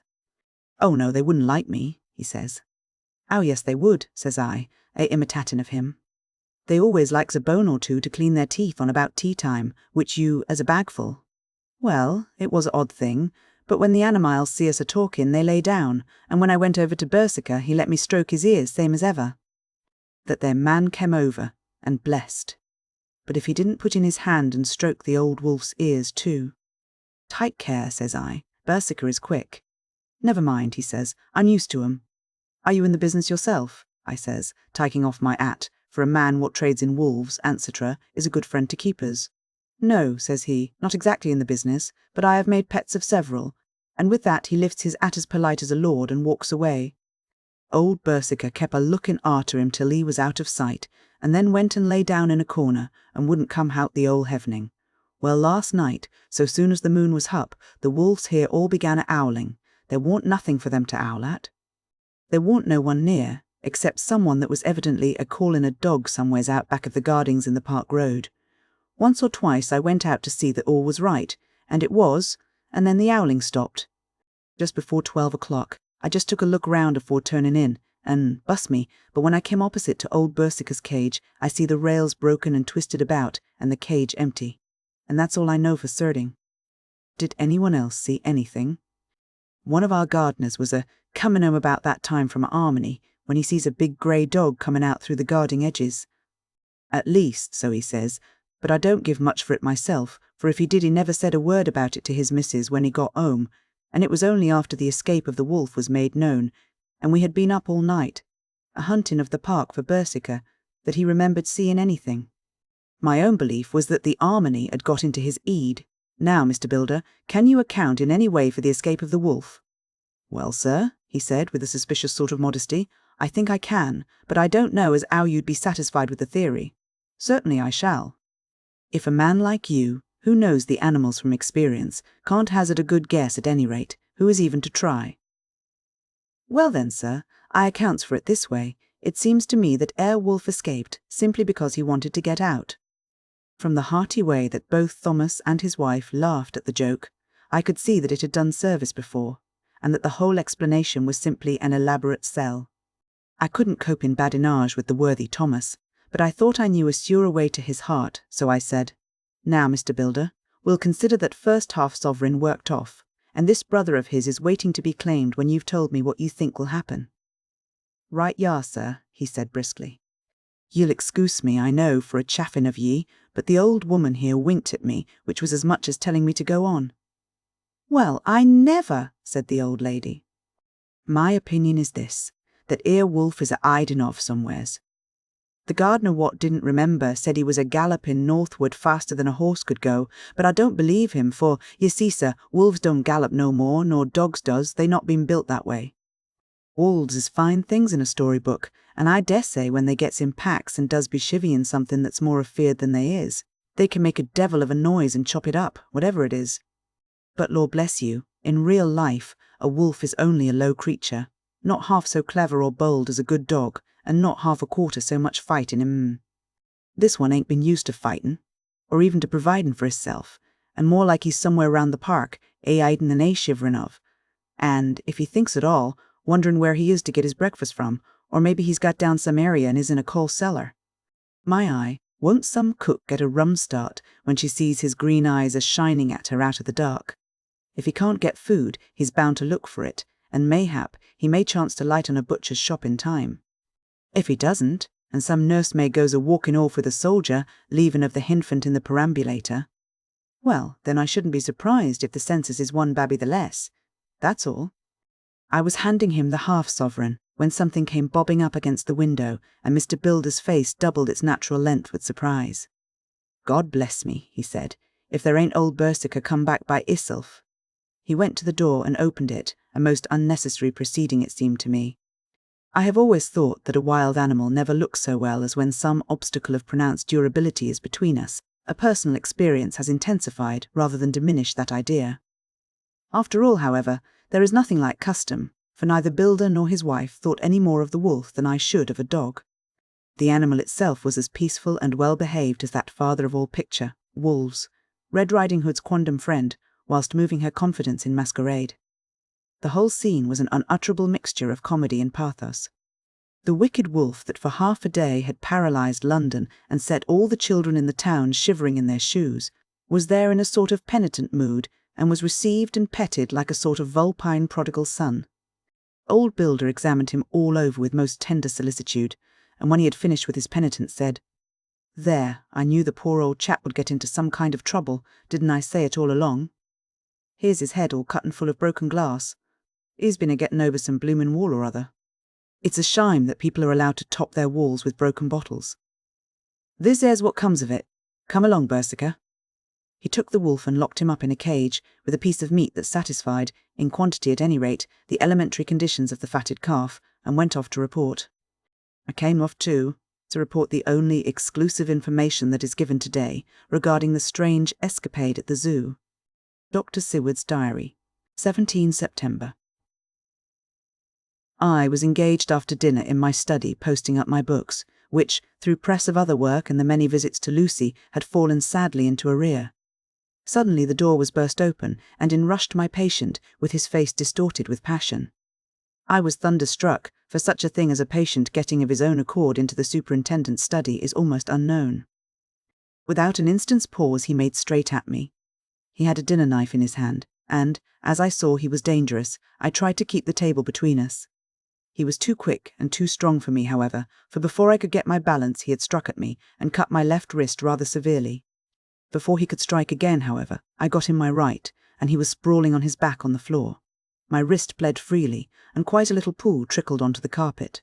I saw that my friend was not intent on further effort, and occupied myself binding up my wrist, keeping a wary eye on the prostrate figure all the time. When the attendants rushed in, and we turned our attention to him, his employment positively sickened me. He was lying on his belly on the floor, licking up, like a dog, the blood which had fallen from my wounded wrist. He was easily secured, and, to my surprise, went with the attendants quite placidly, simply repeating over and over again, "The blood is the life. The blood is the life. I cannot afford to lose blood just at present. I have lost too much of late for my physical good, and then the prolonged strain of Lucy's illness and its horrible phases is telling on me. I am overexcited and weary, and I need rest, rest, rest. Happily Van Helsing has not summoned me, so I need not forego my sleep. Tonight I could not well do without it. Telegram, Van Helsing, Antwerp to Seward, Carfax. Sent to Carfax, Sussex, as no county given, delivered late by 22 hours. 17 September. Do not fail to be at Hillingham tonight. If not watching all the time frequently, visit and see that flowers are as placed, very important, do not fail. Shall be with you as soon as possible after arrival. Dr. Seward's Diary. 18 September, just off for train to London. The arrival of Van Helsing's telegram filled me with dismay. A whole night lost, and I know by bitter experience what may happen in a night. Of course it is possible that all may be well, but what may have happened? Surely there is some horrible doom hanging over us that every possible accident should thwart us in all we try to do. I shall take this cylinder with me, and then I can complete my entry on Lucy's phonograph. Memorandum left by Lucy Westenra, 17 September, night. I write this and leave it to be seen, so that no one may by any chance get into trouble through me. This is an exact record of what took place tonight. I feel I am dying of weakness and have barely strength to write, but it must be done if I die in the doing.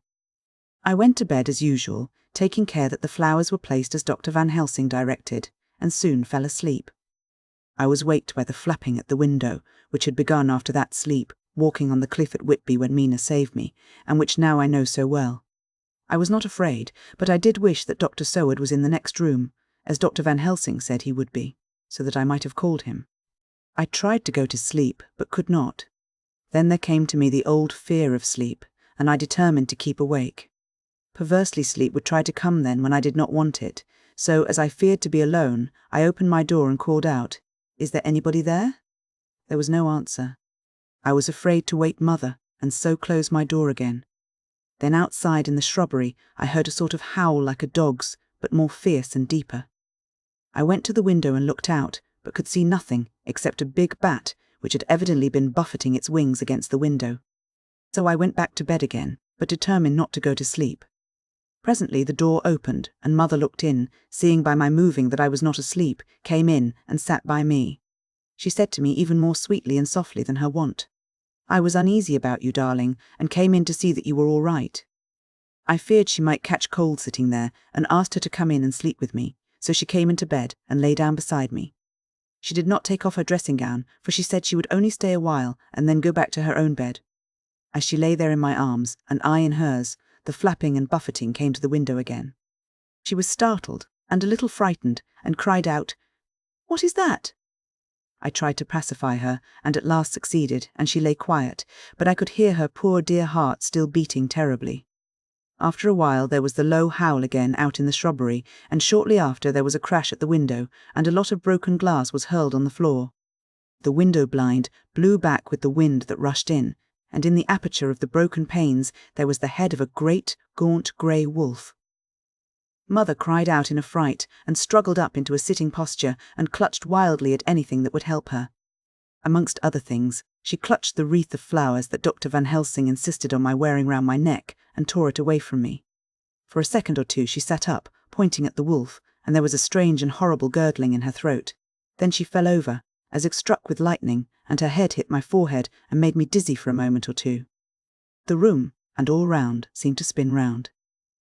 I kept my eyes fixed on the window, but the wolf drew his head back, and a whole myriad of little specks seemed to come blowing in through the broken window, and wheeling and circling round like the pillar of dust that travellers describe when there is a simoon in the desert.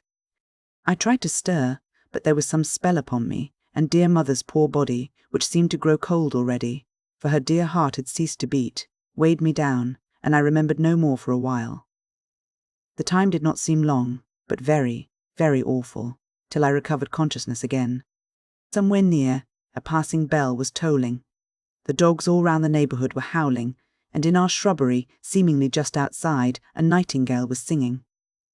I was dazed and stupid with pain and terror and weakness, but the sound of the nightingale seemed like the voice of my dead mother come back to comfort me.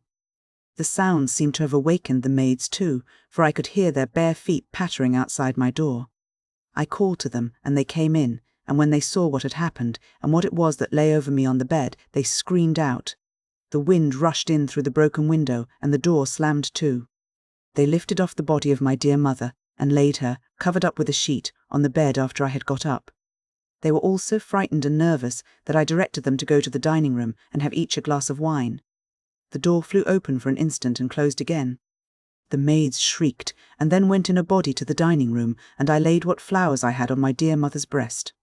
When they were there, I remembered what Dr. Van Helsing had told me, but I didn't like to remove them, and, besides, I would have some of the servants to sit up with me now. I was surprised that the maids did not come back. I called them but got no answer, so I went to the dining room to look for them. My heart sank when I saw what had happened. They all four lay helpless on the floor, breathing heavily. The decanter of sherry was on the table half full, but there was a queer, acrid smell about. I was suspicious and examined the decanter. It smelt of laudanum, and looking on the sideboard I found that the bottle which Mother's doctor uses for her, did use, was empty. What am I to do? What am I to do? I am back in the room with Mother. I cannot leave her, and I am alone, save for the sleeping servants whom someone has drugged, alone with the dead. I dare not go out, for I can hear the low howl of the wolf through the broken window. The air seems full of specks, floating and circling in the draught from the window, and the lights burn blue and dim. What am I to do? God shield me from harm this night. I shall hide this paper in my breast, where they shall find it when they come to lay me out. My dear mother gone. It is time that I go too. Goodbye, dear Arthur, if I should not survive this night. God keep you, dear, and God help me. Chapter 12. Dr. Seward's Diary, 18 September. I drove at once to Hillingham and arrived early. Keeping my cab at the gate, I went up the avenue alone. I knocked gently and rang as quietly as possible, for I feared to disturb Lucy or her mother, and hoped to only bring a servant to the door. After a while, finding no response, I knocked and rang again, still no answer. I cursed the laziness of the servants that they should lie abed at such an hour, for it was now 10 o'clock, and so rang and knocked again, but more impatiently, but still without response. Hitherto I had blamed only the servants, but now a terrible fear began to assail me. Was this desolation but another link in the chain of doom which seemed drawing tight around us? Was it indeed a house of death to which I had come, too late? I knew that minutes, even seconds of delay, might mean hours of danger to Lucy, if she had had again one of those frightful relapses, and I went round the house to try if I could find by chance an entry anywhere. I could find no means of ingress. Every window and door was fastened and locked, and I returned baffled to the porch. As I did so, I heard the rapid pit-pat of a swiftly driven horse's feet. They stopped at the gate, and a few seconds later I met Van Helsing running up the avenue. When he saw me, he gasped out, "Then it was you, and just arrived. How is she? Are we too late? Did you not get my telegram?" I answered as quickly and coherently as I could that I had only got his telegram early in the morning and had not lost a minute in coming here, and that I could not make anyone in the house hear me. He paused and raised his hat as he said solemnly, "Then I fear we are too late. God's will be done." With his usual recuperative energy he went on, "Come. If there be no way open to get in, we must make one. Time is all in all to us now." We went round to the back of the house, where there was a kitchen window. The professor took a small surgical saw from his case, and handing it to me, pointed to the iron bars which guarded the window. I attacked them at once, and had very soon cut through 3 of them. Then, with a long, thin knife, we pushed back the fastening of the sashes and opened the window. I helped the professor in, and followed him. There was no one in the kitchen or in the servants' rooms, which were close at hand. We tried all the rooms as we went along, and in the dining room, dimly lit by rays of light through the shutters, found 4 servant women lying on the floor. There was no need to think them dead, for their stertorous breathing and the acrid smell of laudanum in the room left no doubt as to their condition. Van Helsing and I looked at each other, and as we moved away he said, "We can attend to them later." Then we ascended to Lucy's room.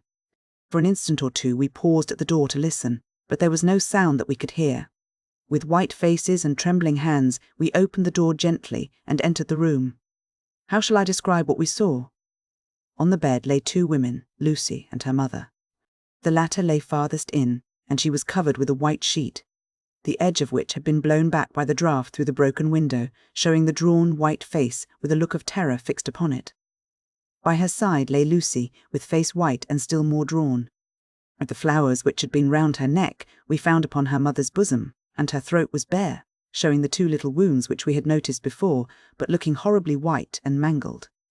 Without a word the professor bent over the bed, his head almost touching poor Lucy's breast. Then he gave a quick turn of his head, as of one who listens, and leaping to his feet he cried out to me, "It is not yet too late! Quick! Quick! Bring the brandy!" I flew downstairs and returned with it, taking care to smell and taste it, lest it too were drugged like the decanter of sherry which I found on the table. The maids were still breathing but more restlessly, and I fancied that the narcotic was wearing off. I did not stay to make sure, but returned to Van Helsing. He rubbed the brandy, as on another occasion, on her lips and gums and on her wrists and the palms of her hands. He said to me, "I can do this, all that can be at the present. You go wake those maids, flick them in the face with a wet towel, and flick them hard. Make them get heat and fire and a warm bath. This poor soul is nearly as cold as that beside her. She will need be heated before we can do anything more." I went at once and found little difficulty in waking 3 of the women. The 4th was only a young girl, and the drug had evidently affected her more strongly, so I lifted her on the sofa and let her sleep. The others were dazed at first, but as remembrance came back to them, they cried and sobbed in a hysterical manner.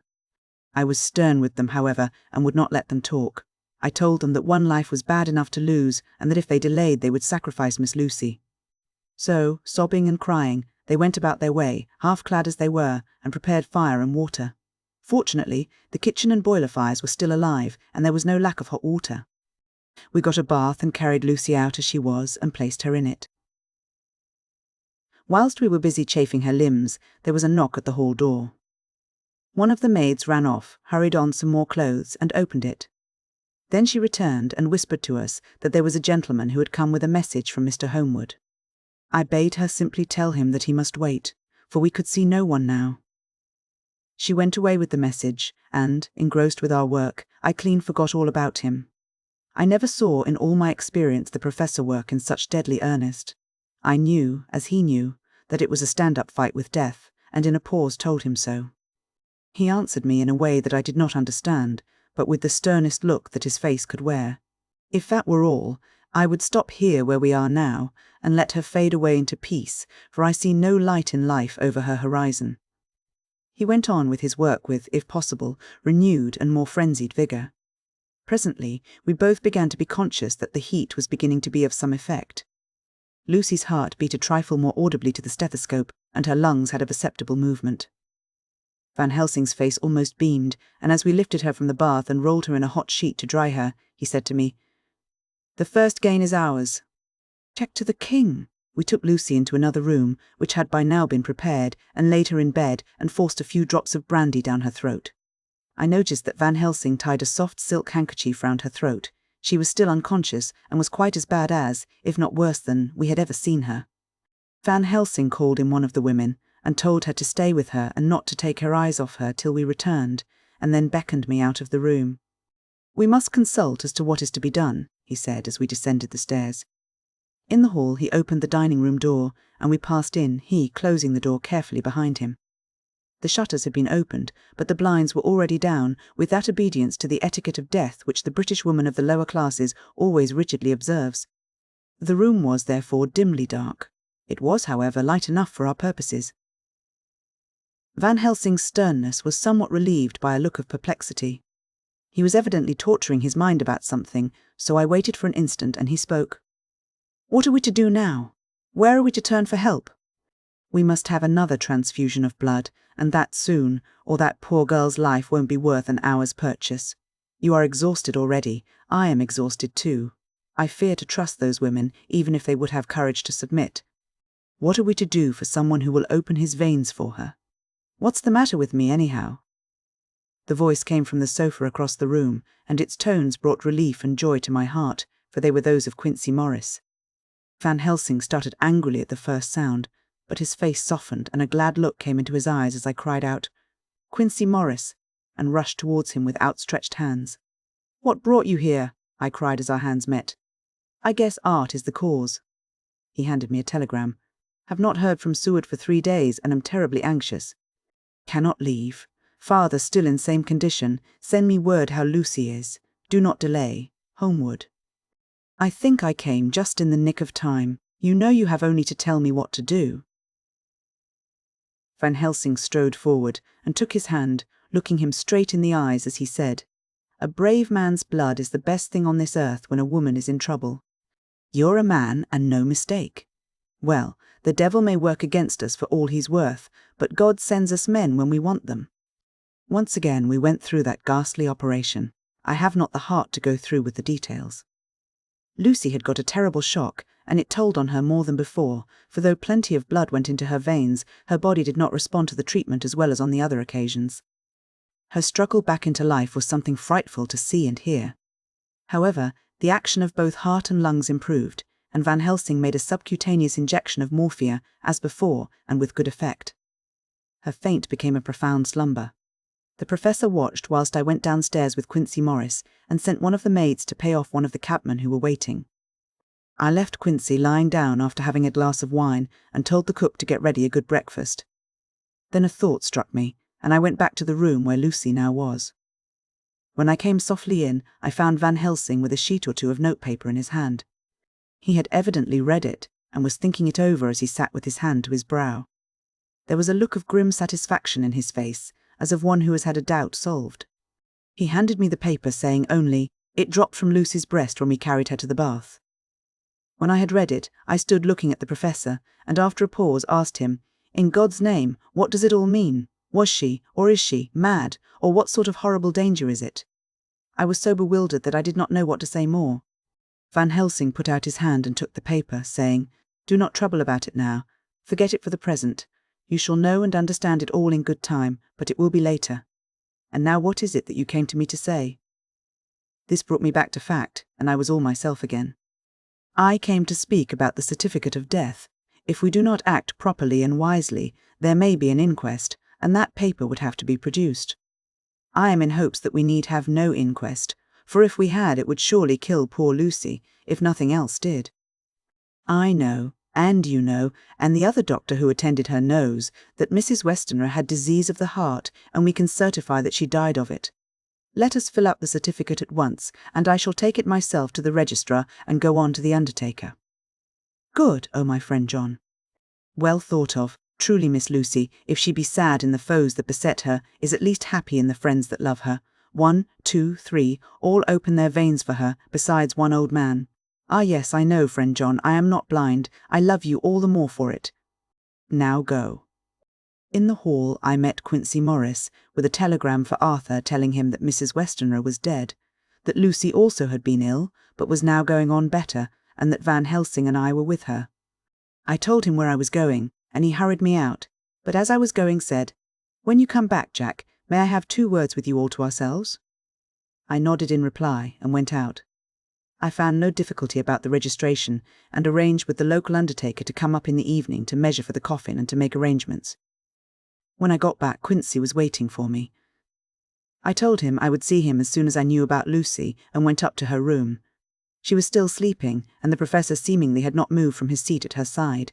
From his putting his finger to his lips, I gathered that he expected her to wake before long, and was afraid of forestalling nature. So I went down to Quincy and took him into the breakfast room, where the blinds were not drawn down, and which was a little more cheerful, or rather less cheerless, than the other rooms. When we were alone, he said to me, "Jack Soward, I don't want to shove myself in anywhere where I've no right to be, but this is no ordinary case. You know I loved that girl and wanted to marry her, but although that's all past and gone, I can't help feeling anxious about her all the same. What is it that's wrong with her? The Dutchman. And a fine old fellow he is, I can see that. Said, that time you 2 came into the room, that you must have another transfusion of blood, and that both you and he were exhausted. Now I know well that you medical men speak in camera, and that a man must not expect to know what they consult about in private. But this is no common matter, and whatever it is, I have done my part. Is not that so?" "That's so." "That's so," I said, and he went on. "I take it that both you and Van Helsing had done already what I did today. Is not that so?" "That's so. And I guess Art was in it too. When I saw him 4 days ago down at his own place, he looked queer. I have not seen anything pulled down so quick since I was on the Pampas, and had a mare that I was fond of go to grass all in a night. One of those big bats that they call vampires had got at her in the night, and what with his gorge and the vein left open, there wasn't enough blood in her to let her stand up, and I had to put a bullet through her as she lay.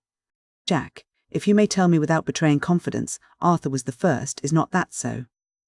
As he spoke, the poor fellow looked terribly anxious. He was in a torture of suspense regarding the woman he loved, and his utter ignorance of the terrible mystery which seemed to surround her intensified his pain. His very heart was bleeding, and it took all the manhood of him, and there was a royal lot of it too, to keep him from breaking down. I paused before answering, for I felt that I must not betray anything which the professor wished kept secret. But already he knew so much and guessed so much that there could be no reason for not answering, so I answered in the same phrase, "That's so." "And how long has this been going on?" "About 10 days. 10 days. Then I guess, Jack Soward, that poor pretty creature that we all love has had put into her veins within that time the blood of 4 strong men. Man alive, her whole body wouldn't hold it." Then, coming close to me, he spoke in a fierce half-whisper. "What took it out?" I shook my head. "That," I said, "is the crux. Van Helsing is simply frantic about it, and I am at my wits' end. I can't even hazard a guess. There has been a series of little circumstances which have thrown out all our calculations as to Lucy being properly watched, but these shall not occur again. Here we stay until all be well or ill." Quincy held out his hand. "Count me in," he said. "You and the Dutchman will tell me what to do, and I'll do it." When she woke late in the afternoon, Lucy's first movement was to feel in her breast, and, to my surprise, produced the paper which Van Helsing had given me to read. The careful professor had replaced it where it had come from, lest on waking she should be alarmed.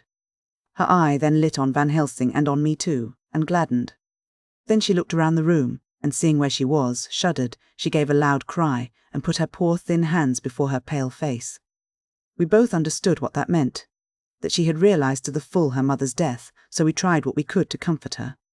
Doubtless sympathy eased her somewhat, but she was very low in thought and spirit, and wept silently and weakly for a long time. I told her that either or both of us would now remain with her all the time, and that seemed to comfort her. Towards dusk she fell into a doze. Here a very odd thing occurred. While still asleep she took the paper from her breast and tore it in two. Van Helsing stepped over and took the pieces from her. All the same, however, she went on with the action of tearing, as though the material was still in her hands. Finally she lifted her hands and opened them as though scattering the fragments. Van Helsing seemed surprised, and his brows gathered as if in thought, but he said nothing. 19 September. All last night she slept fitfully, being always afraid to sleep, and something weaker when she woke from it. The professor and I took it in turns to watch, and we never left her for a moment unattended. Quincy Morris said nothing about his intention, but I knew that all night long he patrolled round and round the house. When the day came, its searching light showed the ravages in poor Lucy's strength. She was hardly able to turn her head, and the little nourishment which she could take seemed to do her no good. At times she slept, and both Van Helsing and I noticed the difference in her between sleeping and waking. Whilst asleep she looked stronger, although more haggard, and her breathing was softer. Her open mouth showed the pale gums drawn back from the teeth, which thus looked positively longer and sharper than usual. When she woke, the softness of her eyes evidently changed the expression, for she looked her own self, although a dying one. In the afternoon she asked for Arthur, and we telegraphed for him. Quincy went off to meet him at the station. When he arrived it was nearly 6 o'clock, and the sun was setting full and warm, and the red light streamed in through the window and gave more colour to the pale cheeks. When he saw her, Arthur was simply choking with emotion, and none of us could speak. In the hours that had passed, the fits of sleep, or the comatose condition that passed for it, had grown more frequent, so that the pauses when conversation was possible were shortened. Arthur's presence, however, seemed to act as a stimulant. She rallied a little, and spoke to him more brightly than she had done since we arrived. He too pulled himself together, and spoke as cheerily as he could, so that the best was made of everything. It was now nearly 1 o'clock, and he and Van Helsing are sitting with her. I am to relieve them in a quarter of an hour, and I am entering this on Lucy's phonograph. Until 6 o'clock they are to try to rest. I fear that tomorrow will end our watching, for the shock has been too great. The poor child cannot rally. God help us all. Letter, Mina Harker to Lucy Westenra, unopened by her. 17 September. My dearest Lucy, it seems an age since I heard from you, or indeed since I wrote. You will pardon me, I know, for all my faults when you have read all my budget of news. Well, I got my husband back all right. When we arrived at Exeter, there was a carriage waiting for us, and in it, though he had an attack of gout, Mr. Hawkins. He took us to his house, where there were rooms for us all nice and comfortable, and we dined together. After dinner, Mr. Hawkins said, "My dears, I want to drink your health and prosperity, and may every blessing attend you both. I know you both from children, and have with love and pride seen you grow up. Now I want you to make your home here with me. I have left to me neither chick nor child, all are gone, and in my will I have left you everything," I cried, "Lucy dear," as Jonathan and the old man clasped hands. Our evening was a very, very happy one. So here we are, installed in this beautiful old house, and from both my bedroom and the drawing-room I can see the great elms of the cathedral close, with their great black stems standing out against the old yellow stone of the cathedral, and I can hear the rooks overhead, cawing and chattering and gossiping all day, after the manner of rooks and humans. I am busy, I need not tell you, arranging things and housekeeping. Jonathan and Mr. Hawkins are busy all day, for, now that Jonathan is a partner, Mr. Hawkins wants to tell him all about the clients. "How is your dear mother getting on?" "I wish I could run up to town for a day or two to see you, dear, but I dare not go yet with so much on my shoulders, and Jonathan wants looking after still. He is beginning to put some flesh on his bones again, but he was terribly weakened by the long illness. Even now he sometimes starts out of his sleep in a sudden way and awakes all trembling until I can coax him back to his usual placidity. However, thank God, these occasions grow less frequent as the days go on, and they will in time pass away altogether, I trust. And now I have told you my news, let me ask yours. When are you to be married, and where, and who is to perform the ceremony, and what are you to wear, and is it to be a public or a private wedding? Tell me all about it, dear, tell me all about everything, for there is nothing which interests you which will not be dear to me. Jonathan asks me to send his respectful duty, but I do not think that is good enough from the junior partner of the important firm Hawkins and Harker, and so, as you love me, and he loves me, and I love you with all the moods and tenses of the verb, I send you simply his love instead. Goodbye, my dearest Lucy, and all blessings on you. Yours, Mina Harker. Report from Patrick Hennessy, MD, MRCS LKQCPI, and so on, to John Seward, MD 20 September. My dear Sir, in accordance with your wishes, I enclose report of the conditions of everything left in my charge. With regard to patient Renfield, there is more to say. He has had another outbreak, which might have had a dreadful ending, but which, as it fortunately happened, was unattended with any unhappy results. This afternoon a carrier's cart with 2 men made a call at the empty house whose grounds abut on ours, the house to which, you will remember, the patient twice ran away. The men stopped at our gate to ask the porter their way, as they were strangers. I was myself looking out of the study window, having a smoke after dinner, and saw one of them come up to the house. As he passed the window of Renfield's room, the patient began to rate him from within, and called him all the foul names he could lay his tongue to. The man, who seemed a decent fellow enough, contented himself by telling him to shut up for a foul-mouthed beggar, whereon our man accused him of robbing him and wanting to murder him, and said that he would hinder him if he were to swing for it.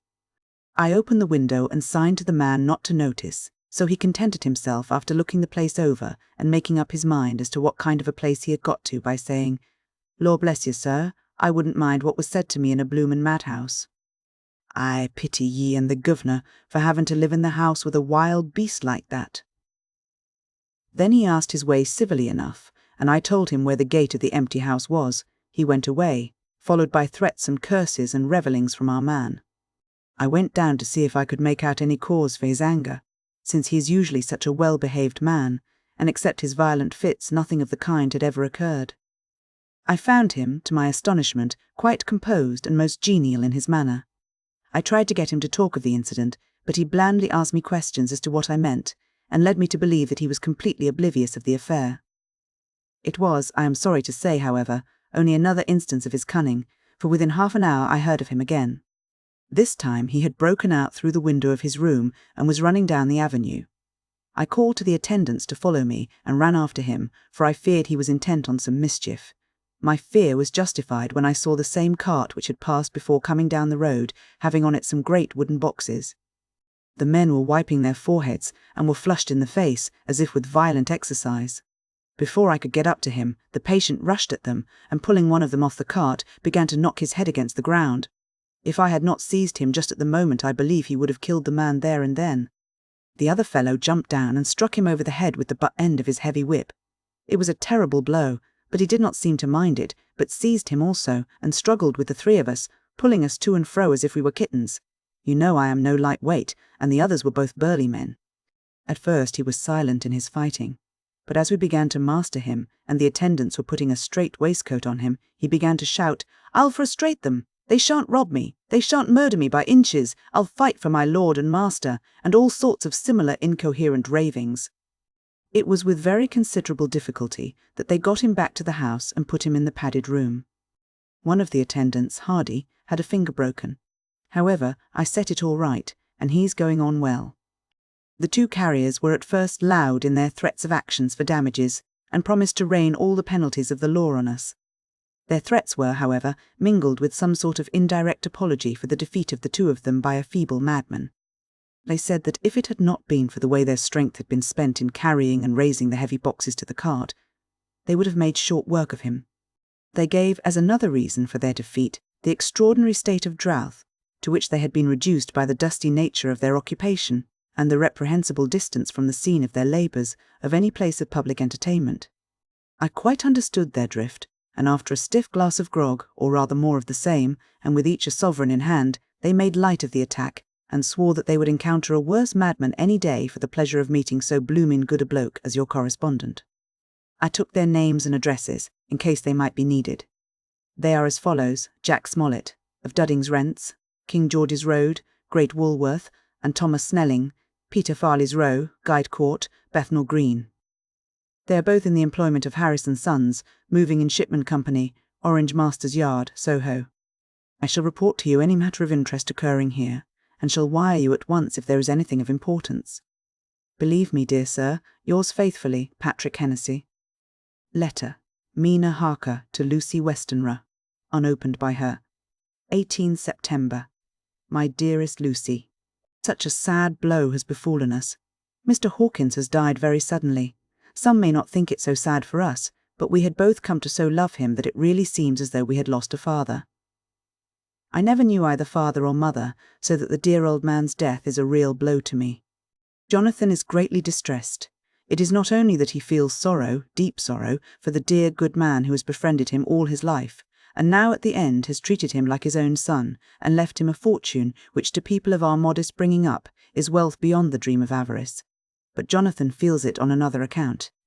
He says the amount of responsibility which it puts upon him makes him nervous. He begins to doubt himself. I try to cheer him up, and my belief in him helps him to have a belief in himself. But it is here that the grave shock that he experienced tells upon him the most. Oh, it is too hard that a sweet, simple, noble, strong nature such as his, a nature which enabled him by our dear good friend's aid to rise from clerk to master in a few years, should be so injured that the very essence of its strength is gone.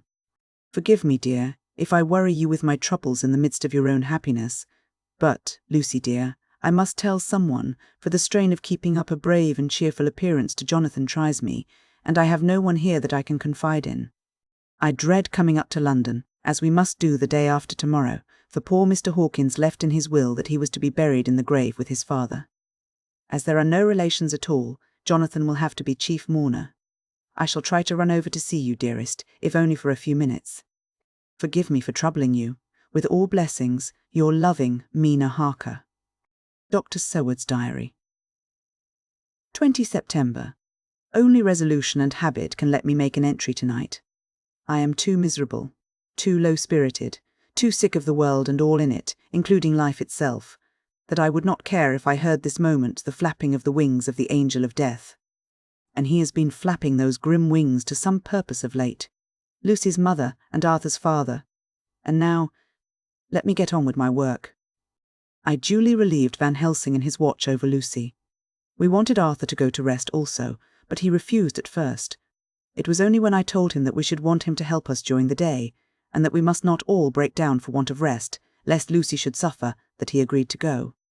Van Helsing was very kind to him. "Come, my child," he said, "come with me.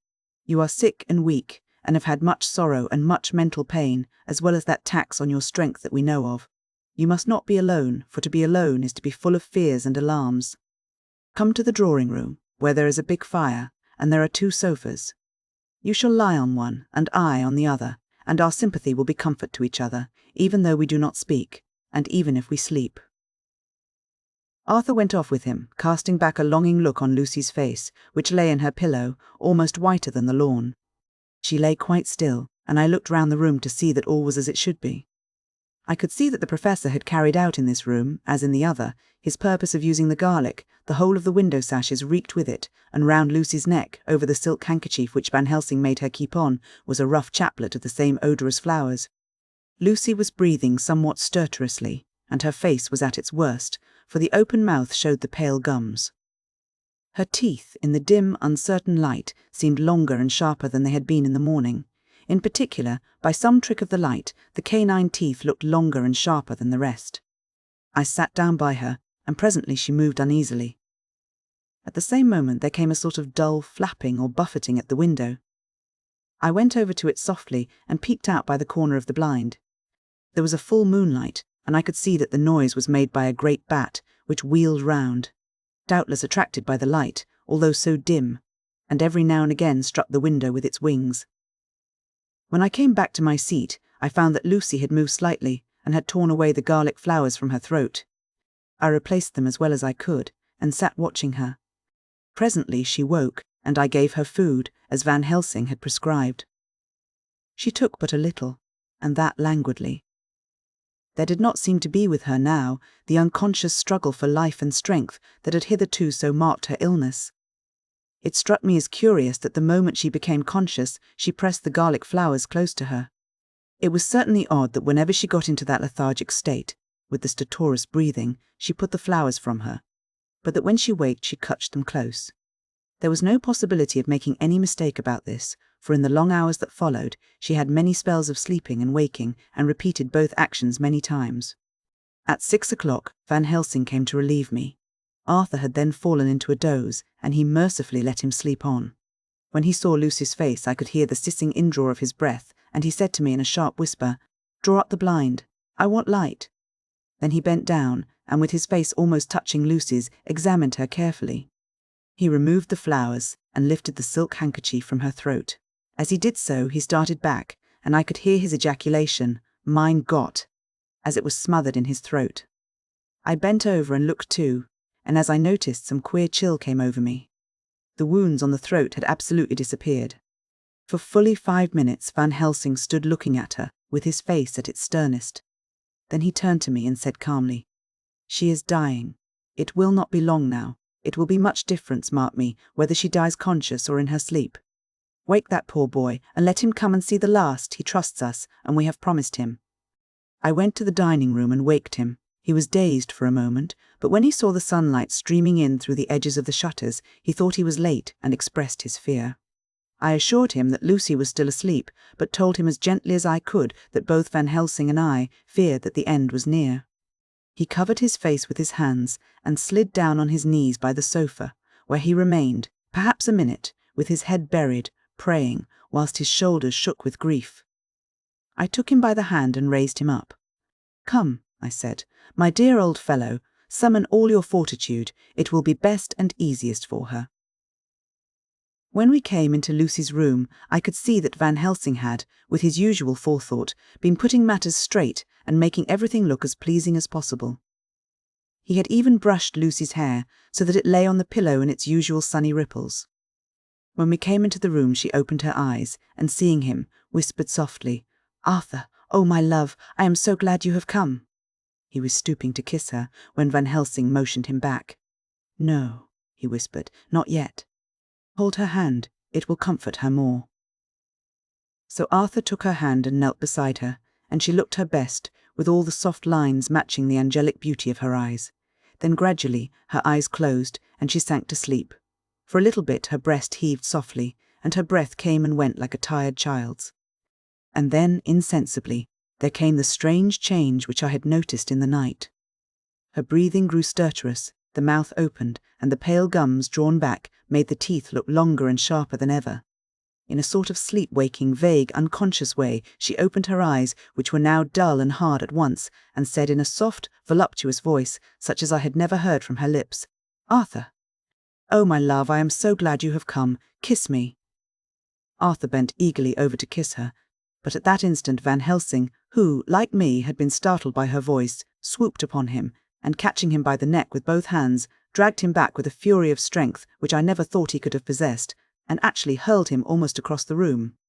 "Not for your life," he said. "Not for your living soul and hers." And he stood between them like a lion at bay. Arthur was so taken aback that he did not for a moment know what to do or say, and before any impulse of violence could seize him, he realized the place and the occasion, and stood silent, waiting. I kept my eyes fixed on Lucy, as did Van Helsing, and we saw a spasm as of rage flit like a shadow over her face, the sharp teeth champed together. Then her eyes closed, and she breathed heavily. Very shortly after she opened her eyes in all their softness, and putting out her poor, pale, thin hand, took Van Helsing's great brown one, drawing it to her, she kissed it. "My true friend," she said in a faint voice but with untellable pathos, "my true friend and his. Oh, guard him, and give me peace."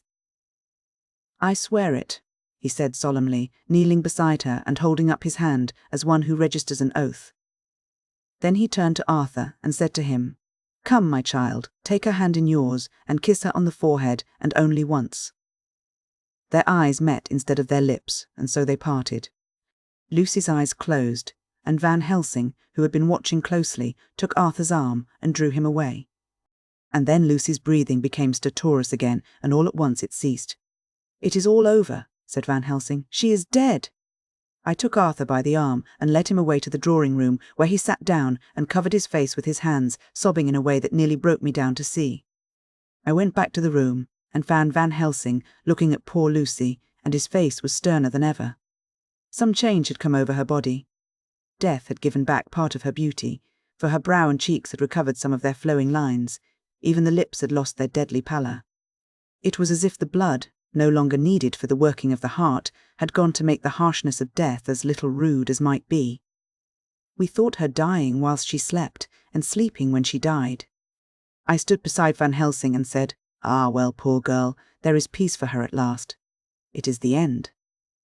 He turned to me and said with grave solemnity, "Not so, alas, not so. It is only the beginning." When I asked him what he meant, he only shook his head and answered, "We can do nothing as yet. Wait and see."